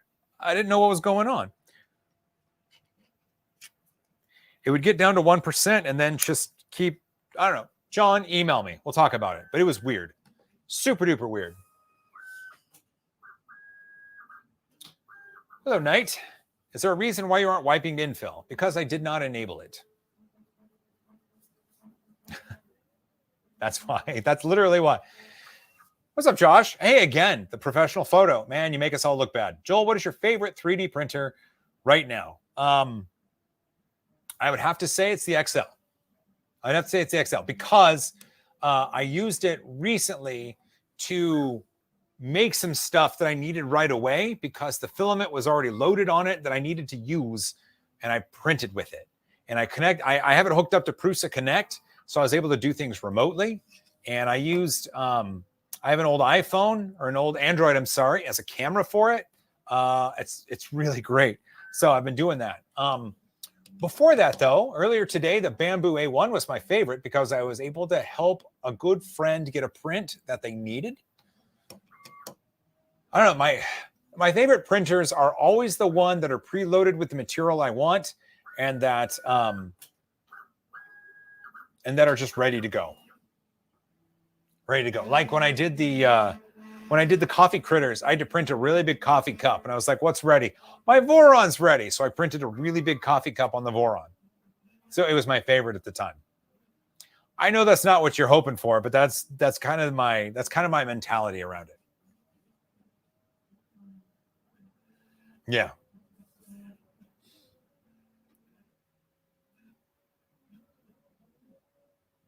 Oh. I'm starting to get a little tired. I should have brought a Red Bull or something. I'm going to check the fridge. Hold on just a sec. Gonna see what I got in my fridge. Gonna see what I got in my fridge. I've got ketchup. I've got mustard. I got Shinerbach. Okay. And a Red Bull. Oh my goodness. I have a Red Bull. I have a Red Bull. I have a Red Bull. Lo and behold, there is a Red Bull. If you could, if you could all just take a moment, and get something to sip on next to you, whether it's an adult beverage, it's high C, it's some water, it's just an icy drink. I don't care what it is. Take it, hold it high. Prost. There we go.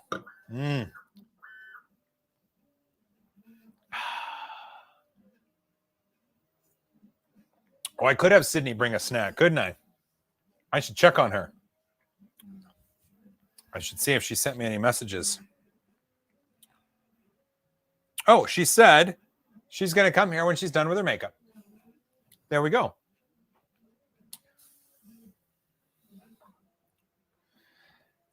Red Bull, John, Red Bull without vodka. Is that even a thing?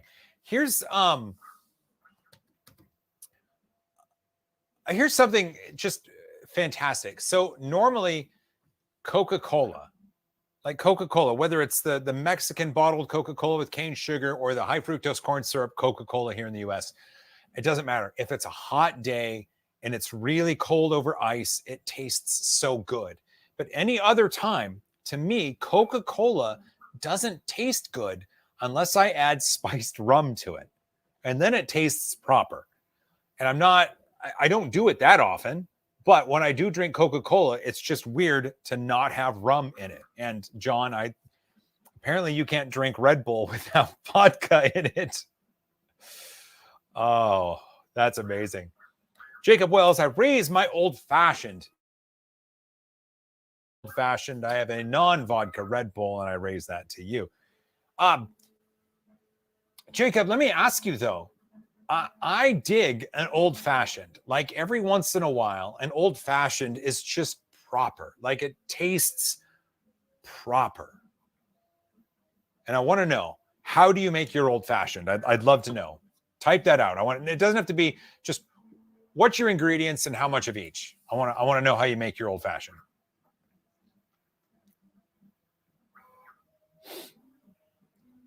Did we lose frames? Are we losing frames?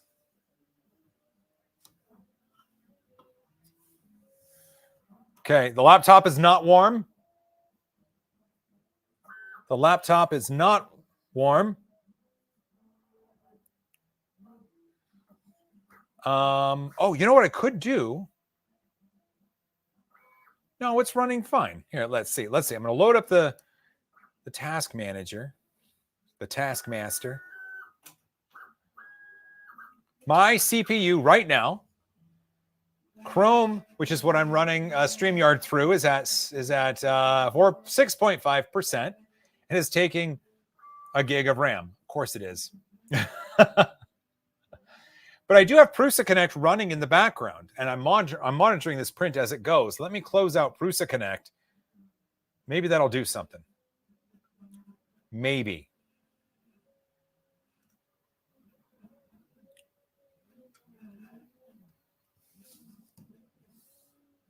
Monkey Butler Labs, waiting on the 3D Printing Nerd Red Bull sponsorship. Well, that would be amazing.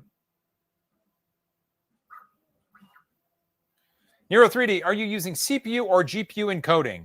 I am using Streamlabs. So I'm sorry, StreamYard. So it doesn't give me a choice.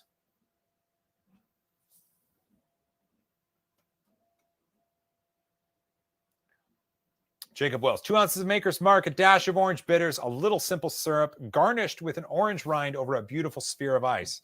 Jacob, that's a wonderful recipe for an old-fashioned. Oh, wait.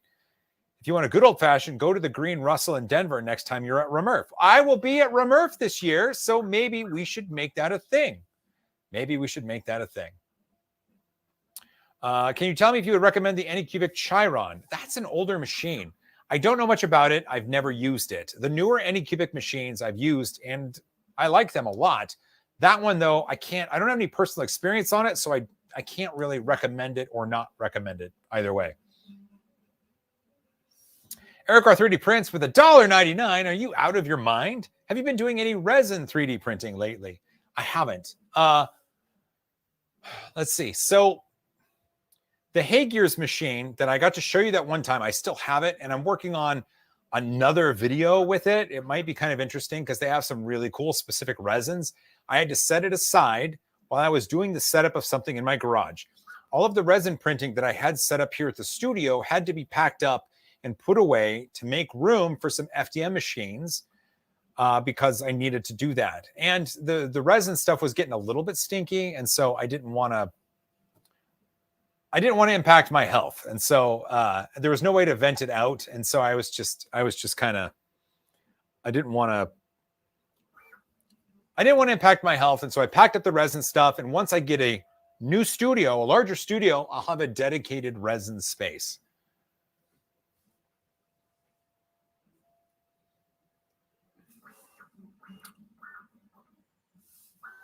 Is the Creality Sonic Pad worth it? I don't know. I've never used it. I have one, and I've never used it.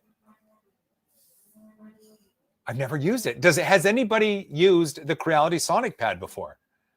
Maybe they can lend some insight to Renmeister 772. 772. Oh, Sydney's on her way.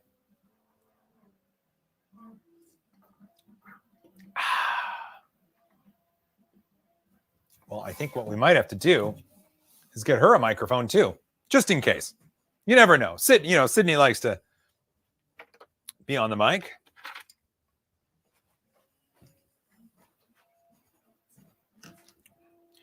Luckily, I can do that.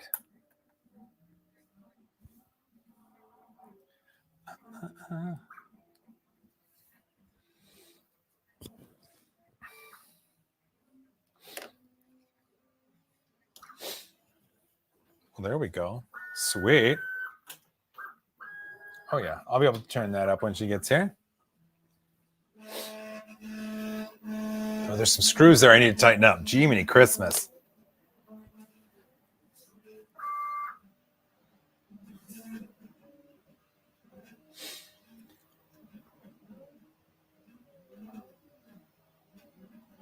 What is this? Someone said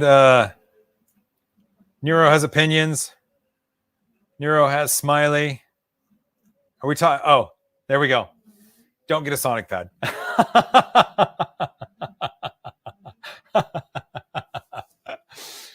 It nearly burned down his house. Yeah, that's true. It had some issues on it. Nero, why don't you talk about your Sonic Pad issues if you could? Because yeah.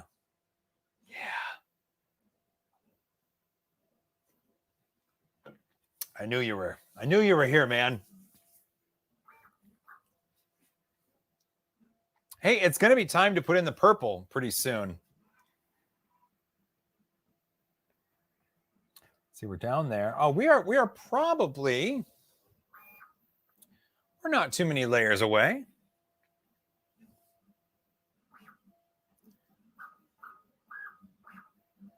Well, I think my wife is making burgers for dinner tonight too. So after the stream, get to have burgers.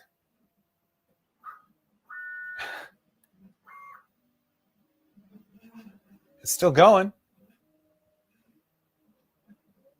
Look at, you can see the spool turning on the side as it's pulling the filament. Like it's going to town.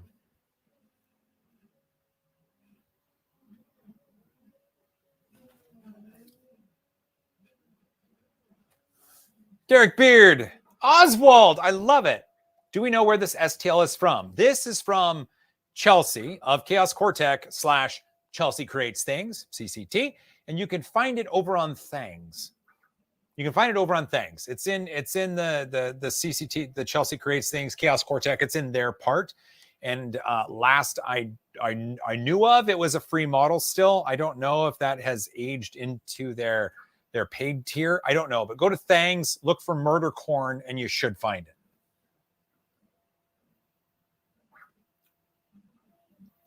How long is this printed and how much left? Well, let's see. So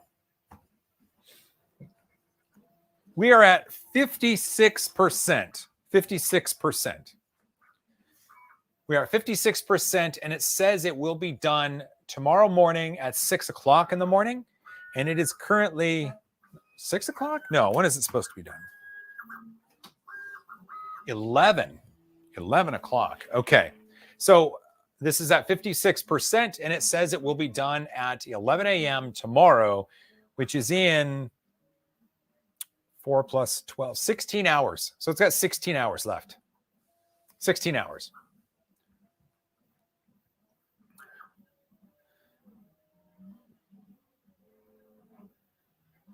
As someone not original from the US of A, can someone explain the whole candy corn thing to me? Oh, John.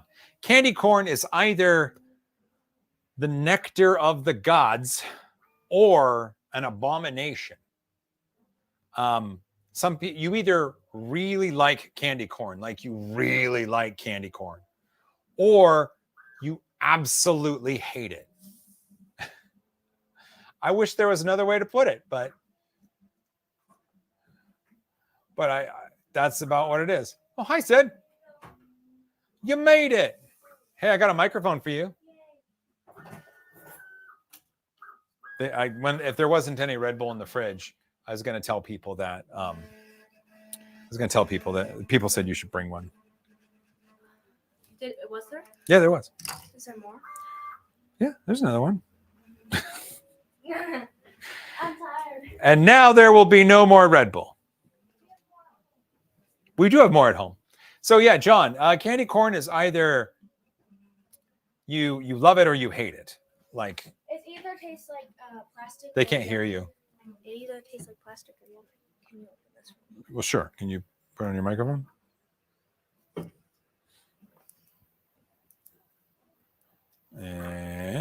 Okay. Here, hold that. Mic pack. Put that somewhere. Okay, and then that goes right like that. Okay. I'll open that. Wait, you don't faint when I do that, right? Nope. I just can't do it because of my nails. Oh, okay. So there, you do that. Okay, hold on. Let me. Okay, go ahead and say something. Hello. There we go. Okay. You should be able to hear Sid now. I am little nerd. This is there we go. Hi, Sid from Troy. Hello. And RC Maniac says hi as well. Hello. Hello. Oh, that's cool that you There's can my daughter click on Sydney.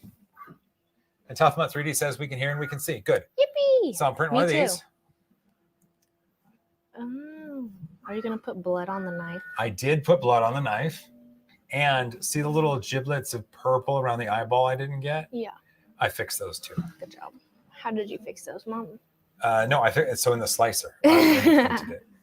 Yeah. My Halloween was good. We had a volleyball game for school, so I went there. The team did not win. We did not win. We did not win. We still have the GoPro we got in Canada. We what? We still have the GoPro I found on the street in Canada. Oh, that's right. We got to look at that. Did you find it? I did. I charged it. Oh, good. When we were in Canada on the Pride Week for Canada, wherever we went. It was for my birthday, so it was like afterwards, right? Yeah, we were in Vancouver. We went to Vancouver during Pride Week, not on purpose, but it was very, very cool. We went to Vancouver, and as we were walking around, there was this thing in the middle of the road. And did you go pick it up? I picked it up. Sydney went and picked it up, and it was a GoPro. It had fallen off of some car. And so we're going to find out what's on it and if we can identify the people and see if we can figure it out. I like to pick up random things. I picked up a random phone at the airport when we went to Arizona. A random phone? Did you figure out? We got it back to the person. They came to our hotel. They're like, "Do you want money?" I'm like, "No." I do want money, but not from them. Oh, look at that. So. The Weeping Angels. So look at Nero, probably fell off a motorcycle helmet. That's what I was assuming, or one of the cars that they have. And my friend John works at GoPro, and they can try to reunite lost GoPro cameras with their owners. Because the person talked about the Weeping Angels. Okay, where? Right there. That's funny. Did you have fun? And did Weeping Angels show up? No Weeping Angels. No Weeping Angels. No Weeping Angels. No Weeping Angels. None.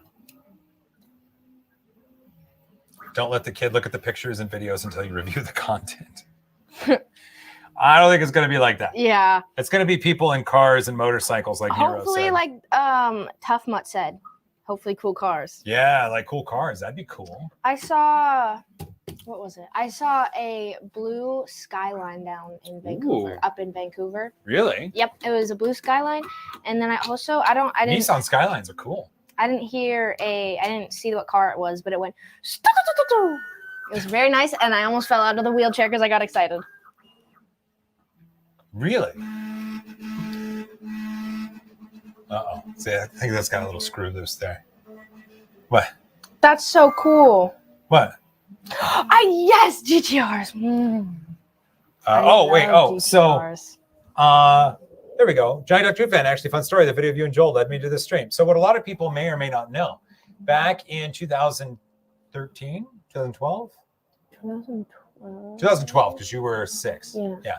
So back in 2012, we were at Comic-Con down in San Diego, and we were at Nerd HQ for a Doctor Who panel.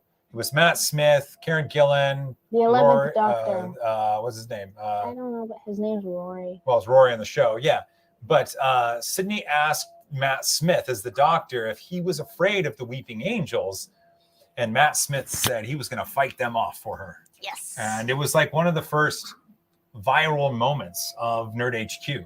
Like Zachary Levi, the guy that puts on Nerd HQ. I like Zach. He would always tell people that those are the kind of moments that they tried to bring about with Nerd HQ, because it's a very fan friendly moment. And so it was kind of cool. My dad has seen a 3D printed car before. Where? Who's got that? Right. Oh, where did there it we go? I got it. Mark Petty, could you 3D print a car? It's a really good question. You 100% can. In fact, a friend of mine, Sterling, in the Denver area, has a 3D printed Lamborghini. 100% 3D printed. Well, I mean, the frame and the go fast bits are standard, but the car itself, the body and the internal components are all 3D printed. So, yeah, you can 3D print a car, and people have 3D printed a car. Steve Builds, oh, look at your kitty. Can you? Hi, 3D printing nerd and everybody. Hi, Steve Builds. Steve Builds, he is a Voron person. What does that mean? So Voron is a type of 3D printer. Mm-hmm. So the one that's over there, that's kind of blue. With the camera on it? No. Keep going. Keep going. Look a little to the right. So you have a lot of blue printers. I do have a lot of blue printers. That's a Voron. And Steve puts together lots of Voron 3D printers. It says Nevermore on it. Yeah, Nevermore is the type of filter in it. So at a certain temperature, that can kick in to circulate the air through charcoal filters. Evermore is a Taylor Swift album. Yes, it is. Aw. John, thanks for showing up. Once we get that GoPro charged up and we take a look at it, we will maybe work with you and maybe we can reunite it with its owner. Yes. I think it's a good idea. We'll send you an email, John. Yay. Kisker, I imagine the blue one is like saying that book over there in a library. Hey, Sid, can you go look at my 3D printer? Which one? The blue one. You have a lot of... Knight says, Sydney, can we get an Oscar cameo? Did you bring Oscar? Oh, no, but I have a picture and I can put it in front of the camera. If it works. Okay. It works. You're going to walk in front of that camera there? Oh, yeah. Okay. What's a good picture? Should I do that one? Know. That Sure. one's a good one. It shows his eyeballs. Okay. Sydney has a cat. His name is Oscar. And he looks like that. There he is. Oh, shoot. Hold up. I'll bring it. Back it up. Hey. I'm trying. Oh, there. You can kind of see him without the light on it. There he is. It's a cute little kitty cat. Yes. I love him so much, but he is a total menace. Ouch. He's a menace. He's a menace to society. Yeah, this is my dad.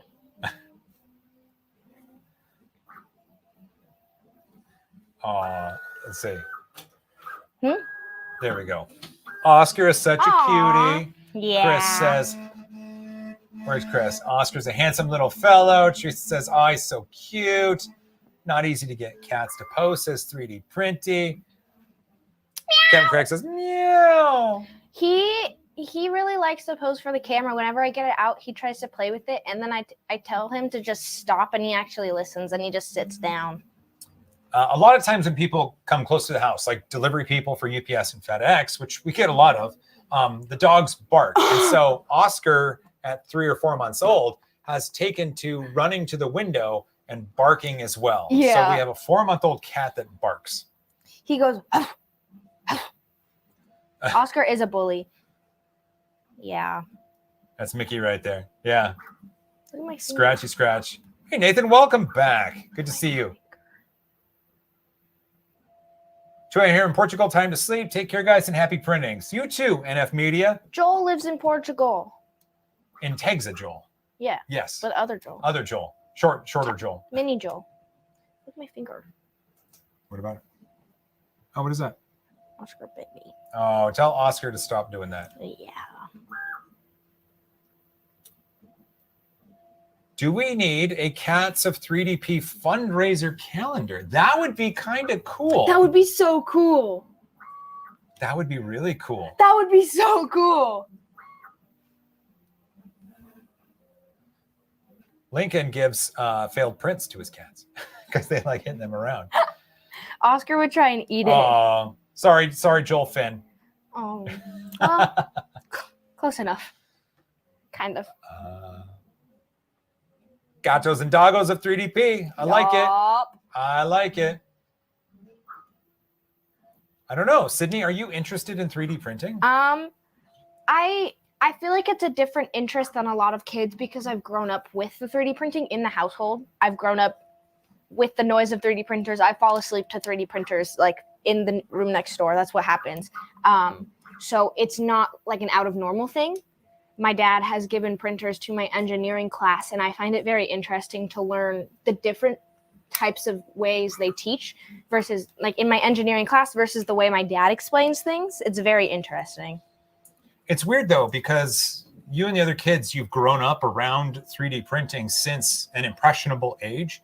Because I got my first one in 2014. Yeah. At which point you guys were all still young. And so you grew up just thinking, of course there's machines out there that can make whatever I want. Yeah. It's not, is this possible? It's just like, Dad, do this. Dad, go do this. And then my friends are always like, hey, can your dad make this? Hey, can your dad make this? And I'm like, ask me something that you think he can't make, and I'll tell you. I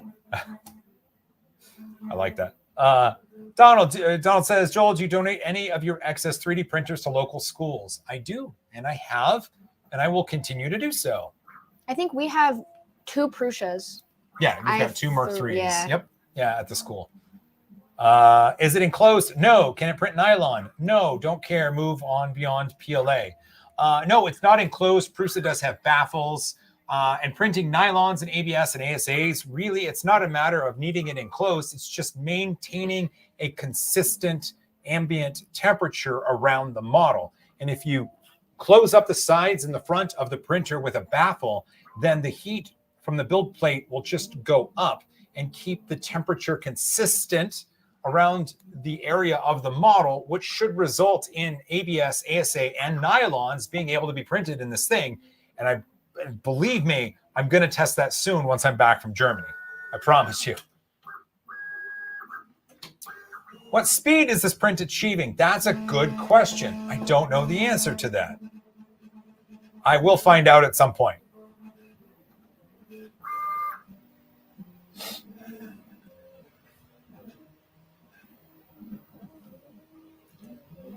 This is interesting.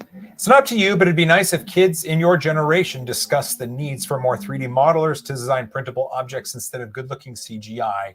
Reality has laws we must obey. I don't know. Do any of your friends do 3D modeling? My friend Carson, he lives in Texas. I actually met him because he knew you. Oh, yeah? Yeah. He does engineering and 3D printing, and he's very into actually modeling the stuff that he prints, if I remember correctly. Mm-hmm. So he's very into it, and he prints practical things. Okay. And not just like, I don't know. Not just murderous candy corn? Yeah, not just a murderous candy corn, but yeah. My friend Carson's really cool. That's cool. Hey, Joel, what is your favorite super pretty filament that you have been into recently? A perennial favorite is the Hi-Fi Blue from Protopasta because it is beautiful. Let me see. Here it is. So that's a beautiful filament, right? Hi-Fi Blue? It's Hi-Fi Blue, yeah. Yeah, that's the one I like. There's lots of other pretty filaments that I've... like, look at this. Here is a... Oh. Here is a... Let's see if I can show you this. That is a Polyalchemy Elixir, brand new spool, brand new. And it's from years ago called Nightshade. It's beautiful. Maybe I should print something with that. Yeah, you should have turned the candy corn into a basket for Mame for Halloween for candy. I could have, but that sounds like work. Yeah. I like Paramount 3Ds. I love black cherry. I love the color black cherry. My hair used to be darker because I accidentally dyed it black, and then I tried to get it back to red.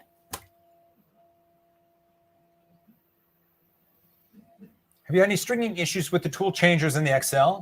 I did initially because it set the temps at 220, and I would have to turn some filaments down to as low as 201C for them to print.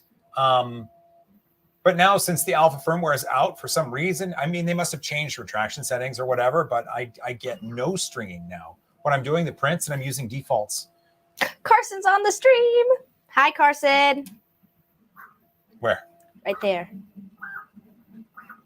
What the? Right there. There we go. Hi, Carson. Hi, Carson. Everybody say hi to Carson. Hi, Carson. Carson's really cool. He does 3D printing and everything. He also takes pictures. That's cool. He's a really good photographer. Chris Russell, I'll trade you that nightshade for coffee pasta. 9. Yeah. No. No. That is mine, Chris. Mine. Not 9. Mine. Same thing. When you're saying it. 3D printing nerd pays special attention to the nozzle ooze flap for reduced stringing too. The nozzle ooze flap, I've got everything snugged up proper. I know that some people have put there's these trays or these whisker like brushes you can put over here that kind of take care of the stringing. I might put in one of those just because it sounds like a cool little upgrade, but I don't think I don't require it at this point. But if I do run into other stringy materials, I'll probably do something like that. I have to go to the bathroom, so I'm going to take my mic off. Actually, can we just turn it off? Or here, I can Disconnect. just do this. Hopefully they won't hear me go to the bathroom. They won't. My fingers. Yeah, your mic's off. Okay, bathroom's down to the left and then down. Yep.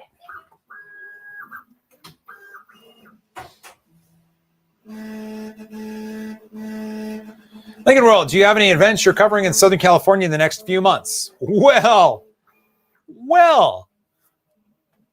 I'm so glad you've asked. We will be at Rapid TCT, which this year is in Anaheim, California, just after the Rocky Mountain Rep Rap Festival. That's right. There's an additive manufacturing show in Anaheim, which means I'm going to do my very best to have a 3D printing group picture in Disneyland. How cool would that be? A 3D printing group picture at Disneyland where we're all holding churros. Yes. Okay, back to the goodness here. But that's what I'm thinking.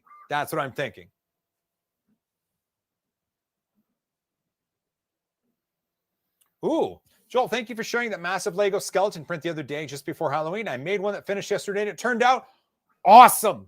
Oh, I love hearing that. Post it somewhere that you can tag me. I'd love to see a photo of it. How do I get tickets to the convention? Is open to the public. I don't know the answer to all these questions. What I would do is look up Rapid TCT 2024 tickets. Like Google that, and it'll take you to the website, and it'll tell you when the dates are, the location, and ticket availability, and all that kind of stuff. It's rad. Like Formnext is an industrial show.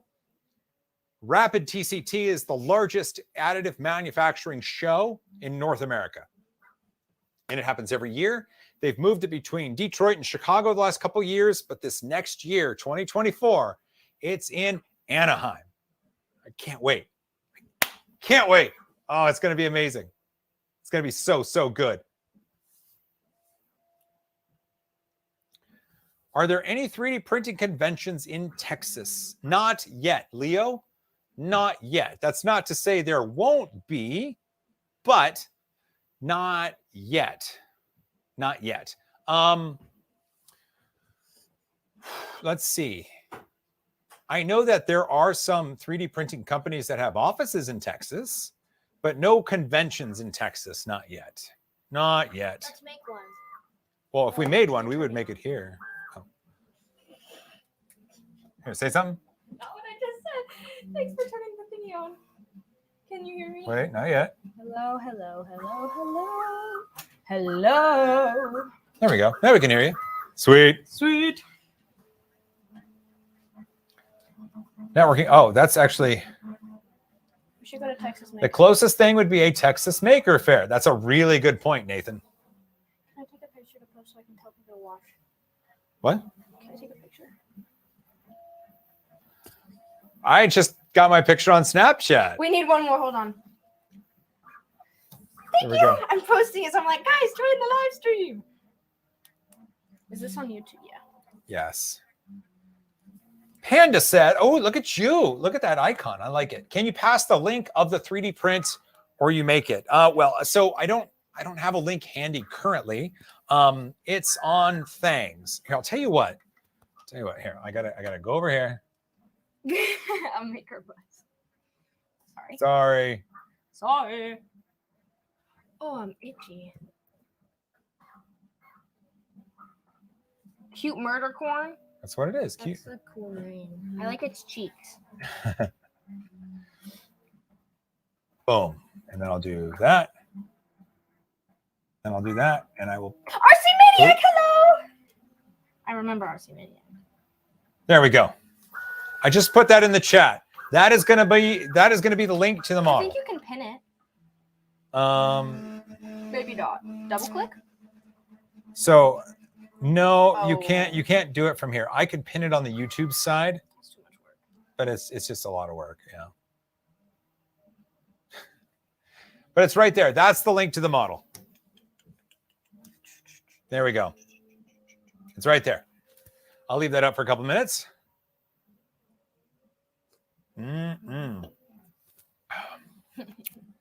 A maker party bus that goes from California to Texas. Yeah, there you go. That's a good idea. Maker party bus, bro.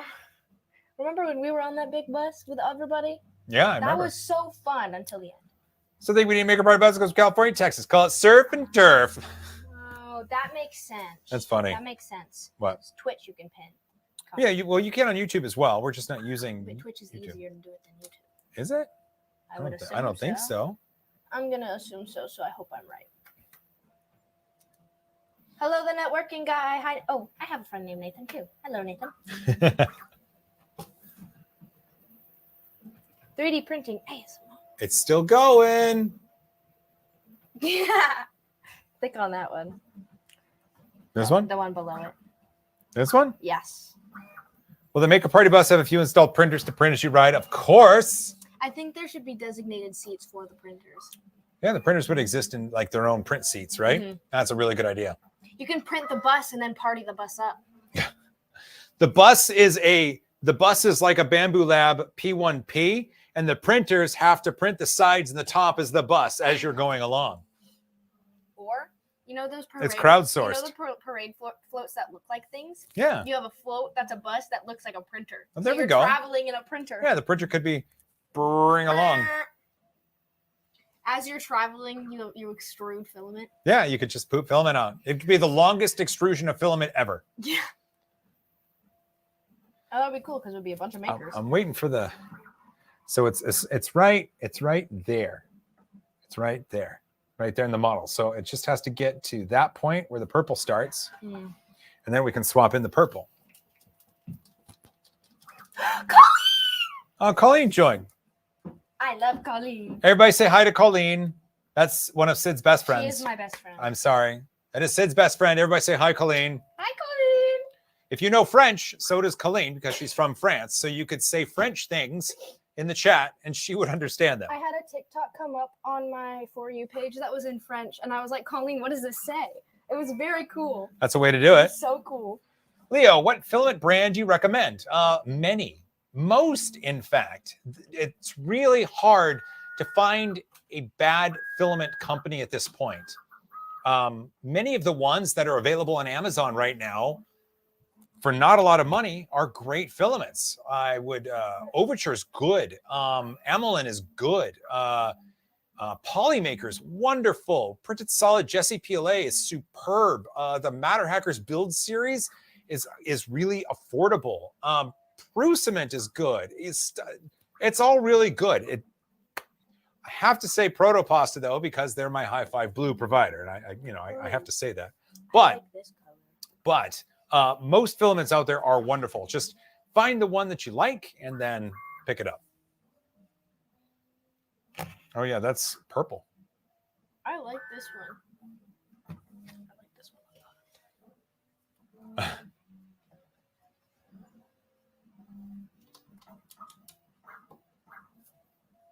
a lot.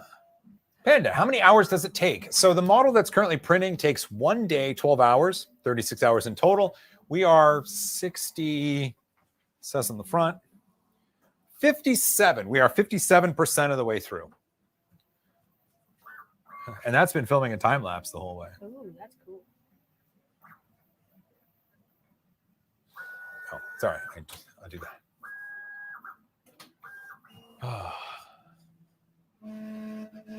3D printing. Have you? Oh well.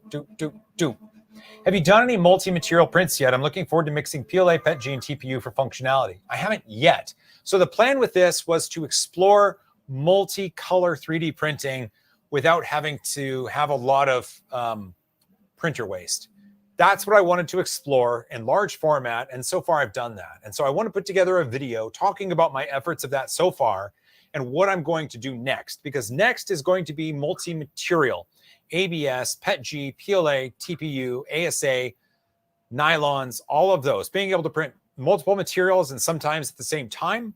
And then we're going to talk about enclosures and heating, and I'm going to talk to Prusa about the baffles and see what I can do to show people whether or not ABS and nylons work. That's the plan after Form Next.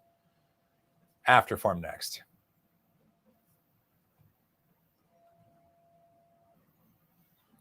Shane makes a really good point. If you use PLA for the model and you use PETG as your support interface layer, it just pops right off. Pops right off. It's awesome. Oh, hey, Leo. How long are you going to stay on for? Probably another 15, 20 minutes, maybe 30. What I want to do is get to the point where I need to swap in the purple filament because it's going to trigger. It should trigger I'm out of filament. And once it triggers that, we'll put the purple in, and then we can kind of wrap things up. Can I pull those little stringies off? Off where? If you want to. Yes. Those are little purge lines. Watch out for the camera behind you. Ooh. Good thing my face wasn't in there. That would have been a jump scare. That would have been a jump scare. There you go. I did it. Good job. Daryl Watts. Hey, Joel, how much is this Prusa XL printer? I think this was $4,000. I think. I'm trying to remember. I think it was $39.99. I was the third pre-order for this back November 18th of 2021. And trying to remember what. You were the third? Oh, yeah, third. Yeah, third. I was the third. I think it was $4,000. I think it was $39.99. $39.99. I think. $39.99. Are you out of your mind? How are you liking the XL? Sorry if that's before. Don't worry about it. And I like your dragon. Dr. Loomis, how are you liking the XL? Sorry if that was asked before.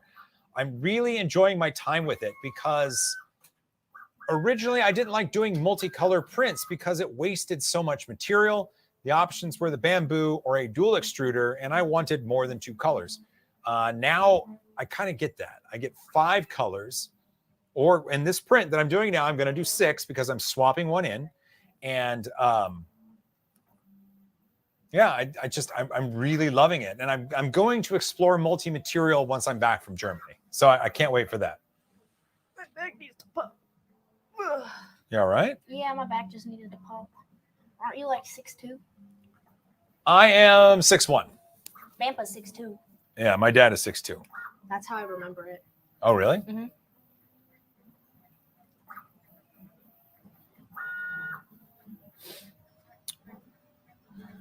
Leo asks, is the Bamboo Lab A1 Mini a good beginner 3D printer? 100% yes.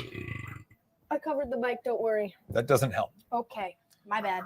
Say excuse me. Excuse me. But it helps when people do it on YouTube. Not on stream. Yeah. You should be somewhat polite.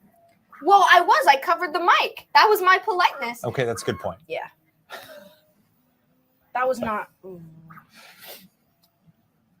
Kisker says that was a good 8 on the scale. That was like a 5. The A1 Mini is a fantastic beginner 3D printer. I think they've really done a good job at honing down the functionality that's needed and putting together something that works with multiple materials and can print fast at a high quality bar. If you have the opportunity to get one, I don't think you'll be disappointed. Oh, thanks, guys. Appreciate it. Guys, I can do better, I promise. Oh, I'm funny. I make myself giggle.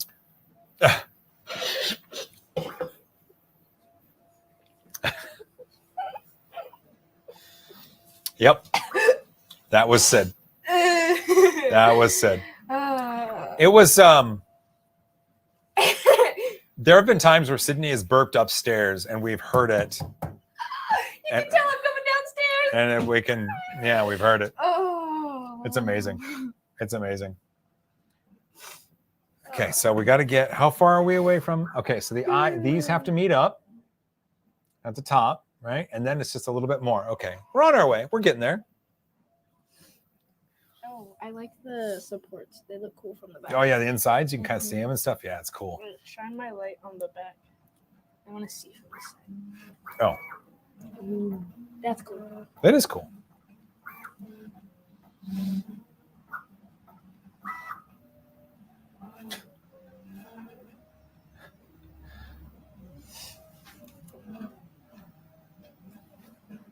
New printers can print at 500 milliseconds, something per second, elegant and any. Yes. Now, those are, it's print moves, like you're never going to achieve that for any length of time. That's going to be travel moves. That's going to be print moves in straight lines.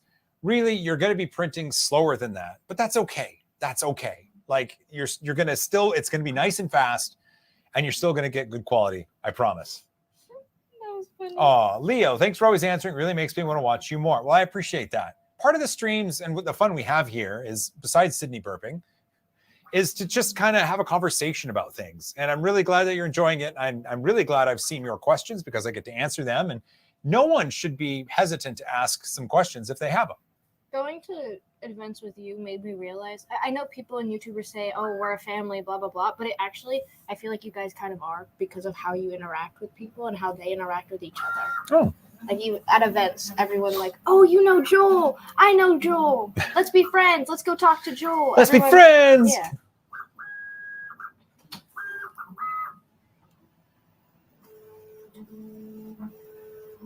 I'm just going to move this.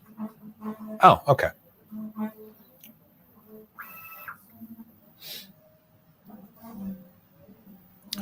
At high speeds, part cooling starts to become an issue. That is very true. If you've ever looked at 24/7 printing, I think it was, or who was it that had the even faster one? Essentially, you've got massive blower fans on either side of the bed just kicking into high gear just to be able to cool the material fast enough because you have to heat it up a bit more to extrude it at such speed. There is a way to do it. It's just, it's a lot. It is a lot.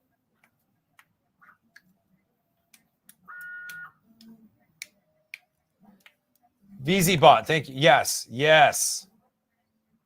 What's that? A VZBot, one of the ones that prints really, really fast. Mm. Let's announce over the PA system, give Joel a high five and see everyone in Rush Joel raise hands.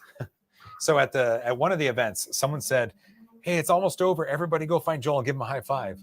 And so like a couple hundred people came up and just stood in a line and we got to high five everybody. Was that when you had your high five counter? No, that would have been so cool. That would have been good though. Oh, that's Carson. Oh, thanks, Carson. Carson says nice things. Thank you, Carson. I think that's Carson. I know others that do, but I'm the first one that you found. And so I'm really happy that I'm able to bring that to you. And I hope you find more. I hope you find more, not just me, because we like to help. There's a lot of us in the community here that just kind of like to help and have fun conversation about this. Hey, Joel from Celio. Hey, Celio. Hey, Joel, have you heard about CoPrint? Oh, I have.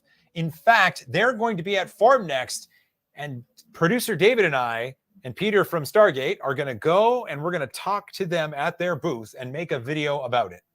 100%. So I will get to find out more about CoPrint, what they're offering, how they're going about doing it, and talking to them about it. And it's going to be wonderful. No, that's in Frankfurt, Germany. Oh, you lucky dog. Why? I want to go to Germany. It's fun. It's fun. This is a really good question from Wood Bites. How often are you running maintenance on your printers to keep them functioning properly? Literally almost never. Like never. Like never. I never run maintenance. There's only been like 2 times I've had to oil or grease something that I can remember, but yeah, like never. I'm just not, and I know I should probably, but if I'm not having problems, is there maintenance to perform? I don't know the answer to that. Look at this one, the one above Carson's. Father and daughter sword fight. That's awesome. Oh, Nathan. Oh, here we go. Any other 3D printing YouTubers you'd recommend to watch? Oh, sure. And if other people have suggestions, type those into the comments. But I would say Angus from Maker's Muse, Uncle Jesse. What's CNC Kitchen? CNC Kitchen, Stefan. Mm-hmm. Thomas Sandlatterer, who is now made by Layers. Who else did I meet that I can remember? I don't know. Who else did you meet? Beth. Does she do 3D printing? Or- Beth. Yeah. You didn't talk to her. She had, yeah. I didn't talk. I did.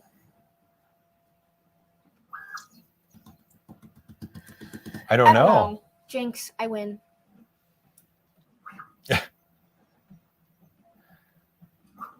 That's right. Shout out to Nero, Teaching Tech, Chuck Hellebuck, 3D Print SOS. There you go. Share it. Shout yourself out. That's how you do it. Barnacles. Yeah, that's a good one. Wild Rose Builds. Oh, those time lapses are just beautiful. Oh. Of course, Ivan Miranda. Can't forget about that. The guy that The Rock duetted. Oh, Ben Pendergast. It's Boy in Space. That's right. He's on the YouTubes. Because I remember, I see all of his live streams. I used to see all of his live streams when he was, when the thing was at the office. Oh, that's right. All of his live streams on TikTok. Yeah. Are you ever going to come down to Australia? That isn't Kitty. That's Teresa. I would love to come to Australia. Hopefully next year is the year we do it. Can I come? Can I come? Can I come? Maybe. Thanks. Maybe. James Bruton, Real Sam Prentice, Void Star Labs, Lost in Tech. See, the list goes on. Modbot, Mandic, really. Again. Oh, it's amazing. I love that everybody's commenting. So many. Would you happen to know the print to waste percentage on this printer? Not off the top of my head. The video I'm making, though, I will have a scale out and we will do that, but not right now. That's right. Uncle Jesse, TH3D, all frankly built. 3D Maker Noob. I met Frankly Built. You did meet Frankly Built. Frank's good people. Emily the engineer, I think she's on. Yes. It was there her we go. birthday. It was her birthday when we were there. Oh, that's right. And Quint builds. BV3D, the best dad joke machine. Little Joel, does he? Oh, and Tegza. Does he do? Yeah. He sure does. I like Little Joel. He's funny. And Tegza's good.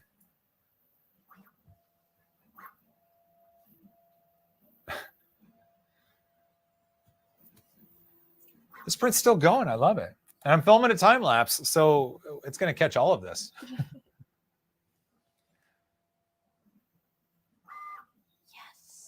Oh, that's right. The networking guy, Loyal Moses. Yeah, he's on YouTube and he's making great content as well. Now he's moved on from Twitch. Okay, here's the thing. I love bears. Snakes are one of, if not my favorite animal. Oh no, they're one of my favorite animals. Snakes? Yes. Danger ropes? Yeah. Danger noodles are my favorite. I've held so many snakes before. It's so fun. I don't like spiders, but I can deal with them now.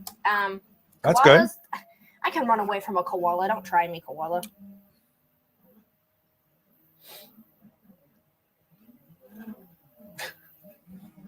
You could run away from a koala. I could. Really? Like, really? Maybe if I didn't pass out, but yeah. I don't think a koala wants to try me. Look at this. Bob Carnes. Nope, ropes.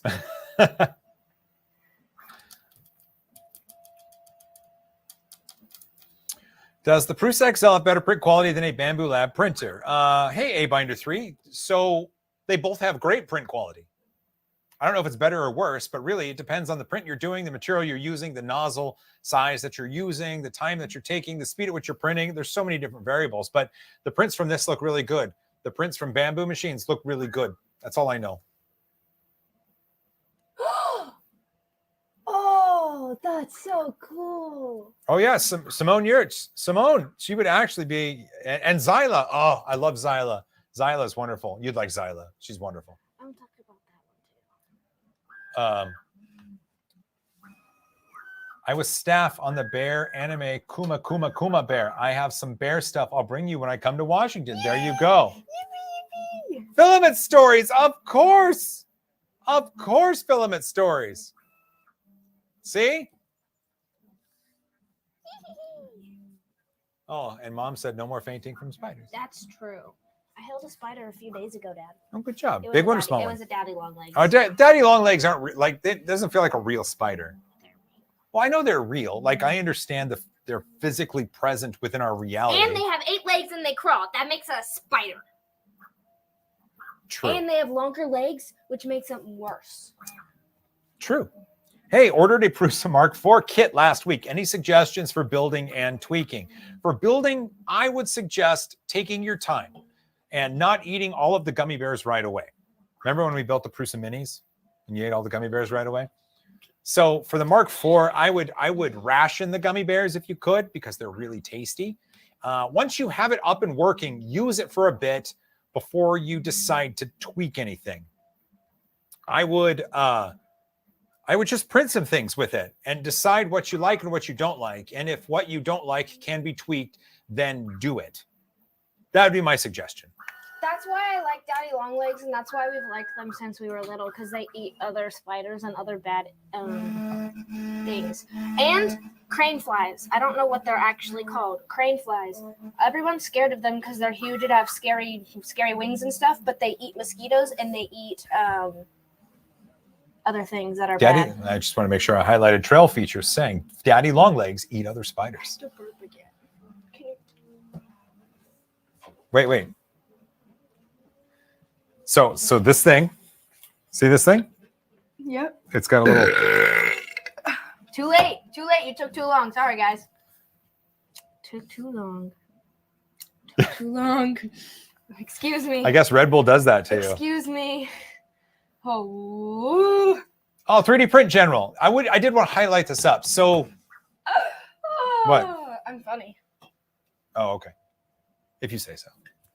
3D Print General unfortunately lost his YouTube channel. I don't think the situation at hand was properly handled by YouTube, and they aren't answering questions, which is unfortunate. And so if you get the chance to follow 3D Print General on other social media, and he's the type of content that you like, I suggest you do that. That's a good way of supporting him. Do they only see the screen, right? Or do they see that as the same? Well, they see, yeah. So what they see is the screen here and the comments going by. Okay. I just wasn't sure. Andrew Rogers is right. Those barking spiders. That's like Oscar. They'll Those get along. barking spiders. I recommend Prusa. Well, wait, let's see here. Another printer you recommend. I only know one by the entire name. Prusa and something Mark II. Yep. Yep. That's the one I know by name. That's the one I like. Yep. I like that one. Well, I don't know. So another printer, there's a lot of printers that I've had personal experience with and can recommend, but it's hard to recommend something if I don't know what you're planning to use it for, the space you have available, what materials you want to make, the models that you have in mind, stuff like that. It's so So to recommend something, I just need a little bit more information.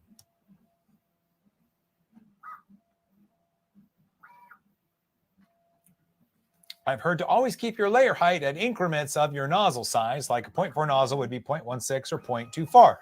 Is that true? I don't know. Like it's been defaults forever. I haven't really experimented with that. Maybe? Maybe. Like I don't, everyone does it and I don't know if it's required. And there could be math behind why that's appropriate. I'll have to look into that. I don't know. I just don't know. I don't know. But that's a really good question. What is the weirdest printer you ever used? Do you remember the candy printer I had at home? The one we printed my teacher's face with? Yes. Yeah. Yeah. We had a candy printer at home. It was from the UK and it took a gelatinous candy, heated it up slightly and printed it onto a wax board. And it was called the 3D Candy Factory, I think. Very interesting machine. It was actually made by PrinterBot.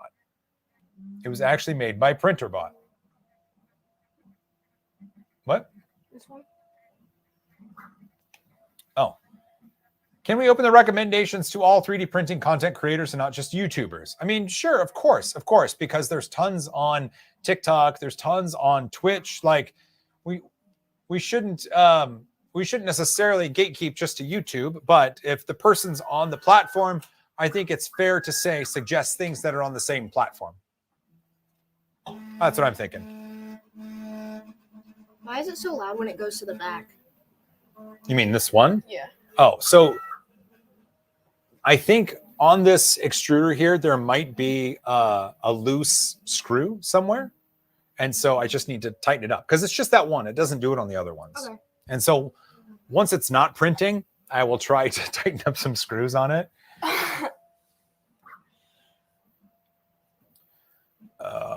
Let's see. Are you going to get the chocolate printer? Yes. Yes, I am. Absolutely. I cannot wait to print chocolate. I 100% cannot wait. Hi, Nacelle. It's my friend from California. Oh. You missed it. Nub. Do it while it's printing. No. KW Raisman, what are you printing? I am printing that thing, but slightly different. I'm going to put some red on the blade because it's dangerous. This is Sydney's friend Nacelle down in California. Everybody say hi, Nacelle. Hi, Nacelle. Hi, Nacelle. Here we go. What happens if a tool head falls off the carriage or it misses the tool head? Great freaking question, Nathan. It knows about it. I've had one time where a tool change didn't happen appropriately. The printer realized it and said, whoa, a tool change didn't happen. I'm pausing everything. And when I came to the studio, I realized that it happened. I was able to reset the tool. I said, tool is reset. Go ahead and continue. It confirmed it and then continued the print. It was amazing. Like, it's smart enough to know when tools aren't back in position. There are so many sensors on this thing. It's insane. That was cool when that happened. Bye, Nacelle. What is the blue stuff in back of the printer? What blue stuff? Do they mean that? No, probably not. I don't know. Can you be more specific about the blue stuff?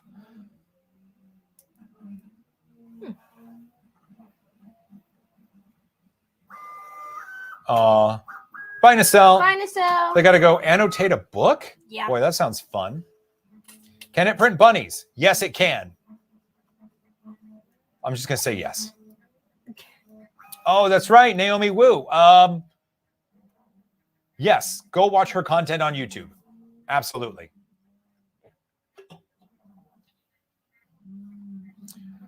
Armando A, whatever happened to the cheese slicer you ordered? Did it work? Oh, Armando. It came in and it's still in the box, and we still need to have ourselves a cheese stream. What is on top of the gray statue? What is on top of the gray statue? The gray statue. Let me look. This one? Oh, I'm covered. This one? On top of the... This is blue and it's on top of the... Is input shaping activated on your Prusa? Yes, it is. Oh, that's not slow. It's no bamboo, but that's serviceable. Well, one of the things to remember, the bamboo is typically doing 0.16 to 0.2 layer height on a 0.4 millimeter nozzle. This right now is doing a 0.25 layer with a 0.6 nozzle. So the volume coming through the nozzle is more so than the bamboo, so it's not traveling as fast. If it didn't have to spit out as much volume at once, it could probably go faster. And if you look at defaults in Prusa Slicer, I think it does. I think it does. Above the... It's this thing. That blue thing. That blue thing. What is she pointing at? That? That is a spaceship. What camera is for this one? I'm confused. Right here. Oh! There's Here, a camera in front of my face. Well, I know. That's the time-lapse camera. My bad. Here, there you go. Which way does it Hold go? it right here. I know, but which... Whatever way. That is a spaceship. Spaceship! Spaceship! Lego movie. Rainbow spaceship. Rainbow spaceship. We're getting close to where I get to put in the purple filament. We're getting close.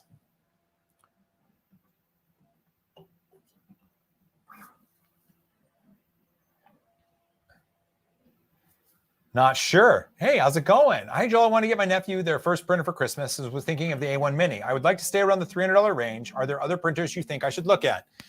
Any of the Elegoo Neptune 4 3D printers, any of the latest Anycubic printers at $300, you're talking about the A1 Mini, but without the AMS. And I don't know if they sell it without the AMS yet.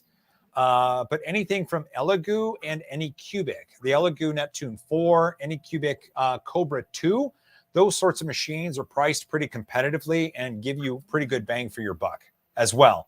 Look at the A1 Mini if they sell it without the AMS, but also those machines that I mentioned, and you should have a good choice.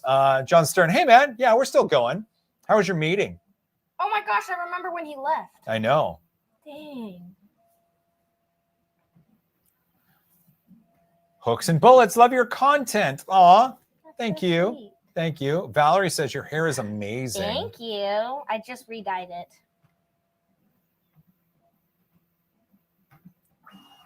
A Pantheon. Yeah, John, that's good.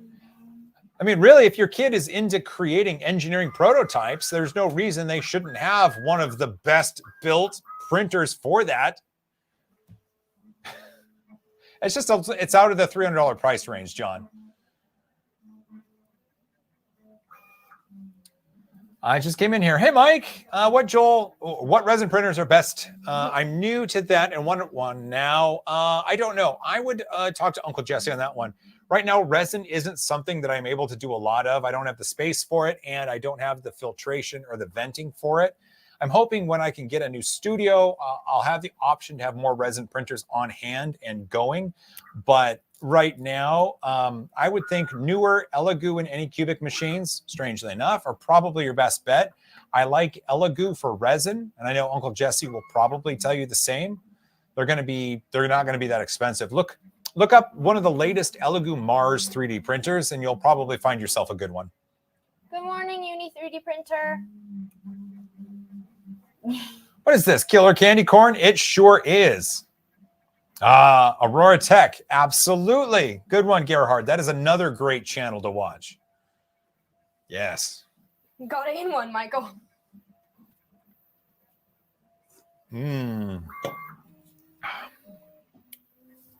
Leo, what time is it? 7:46 p.m. 7:46 here. What time is it where you're at, Leo?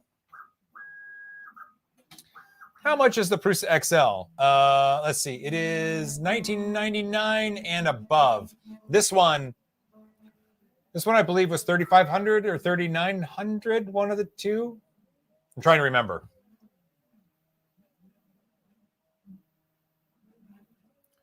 "3D Experiments. Hey, what's up, all? Just dropping in to say hello. Off to bed soon." Well, thanks for dropping by.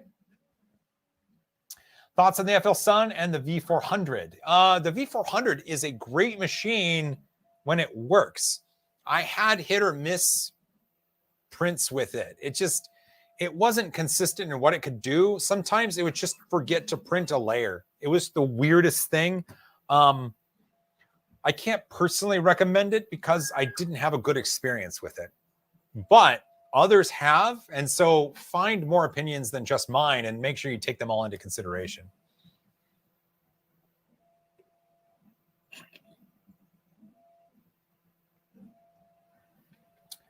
How many organs did you sell to buy this XL? Too many, Nathan. TBD 3D, thank you for your videos. Well, thank you for watching. It's really nice of you.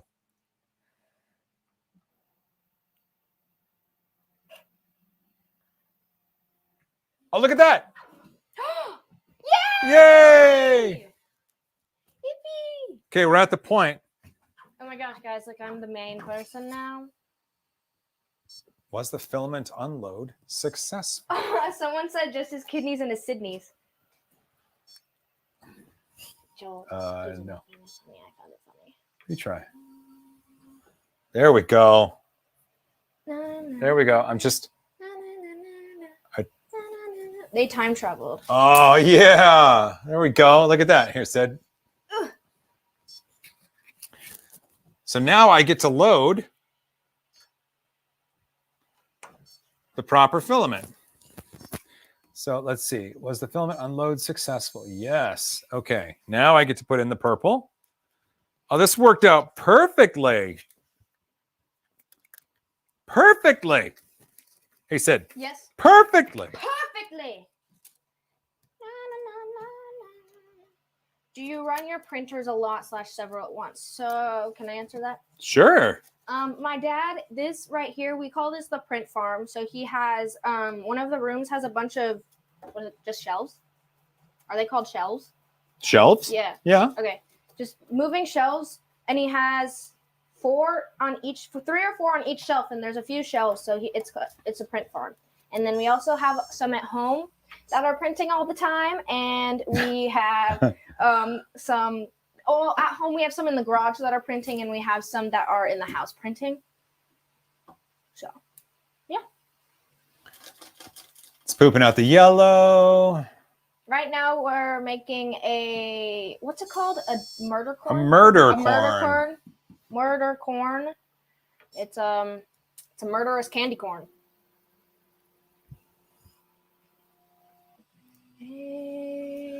Did we do it? Yes, we've done it.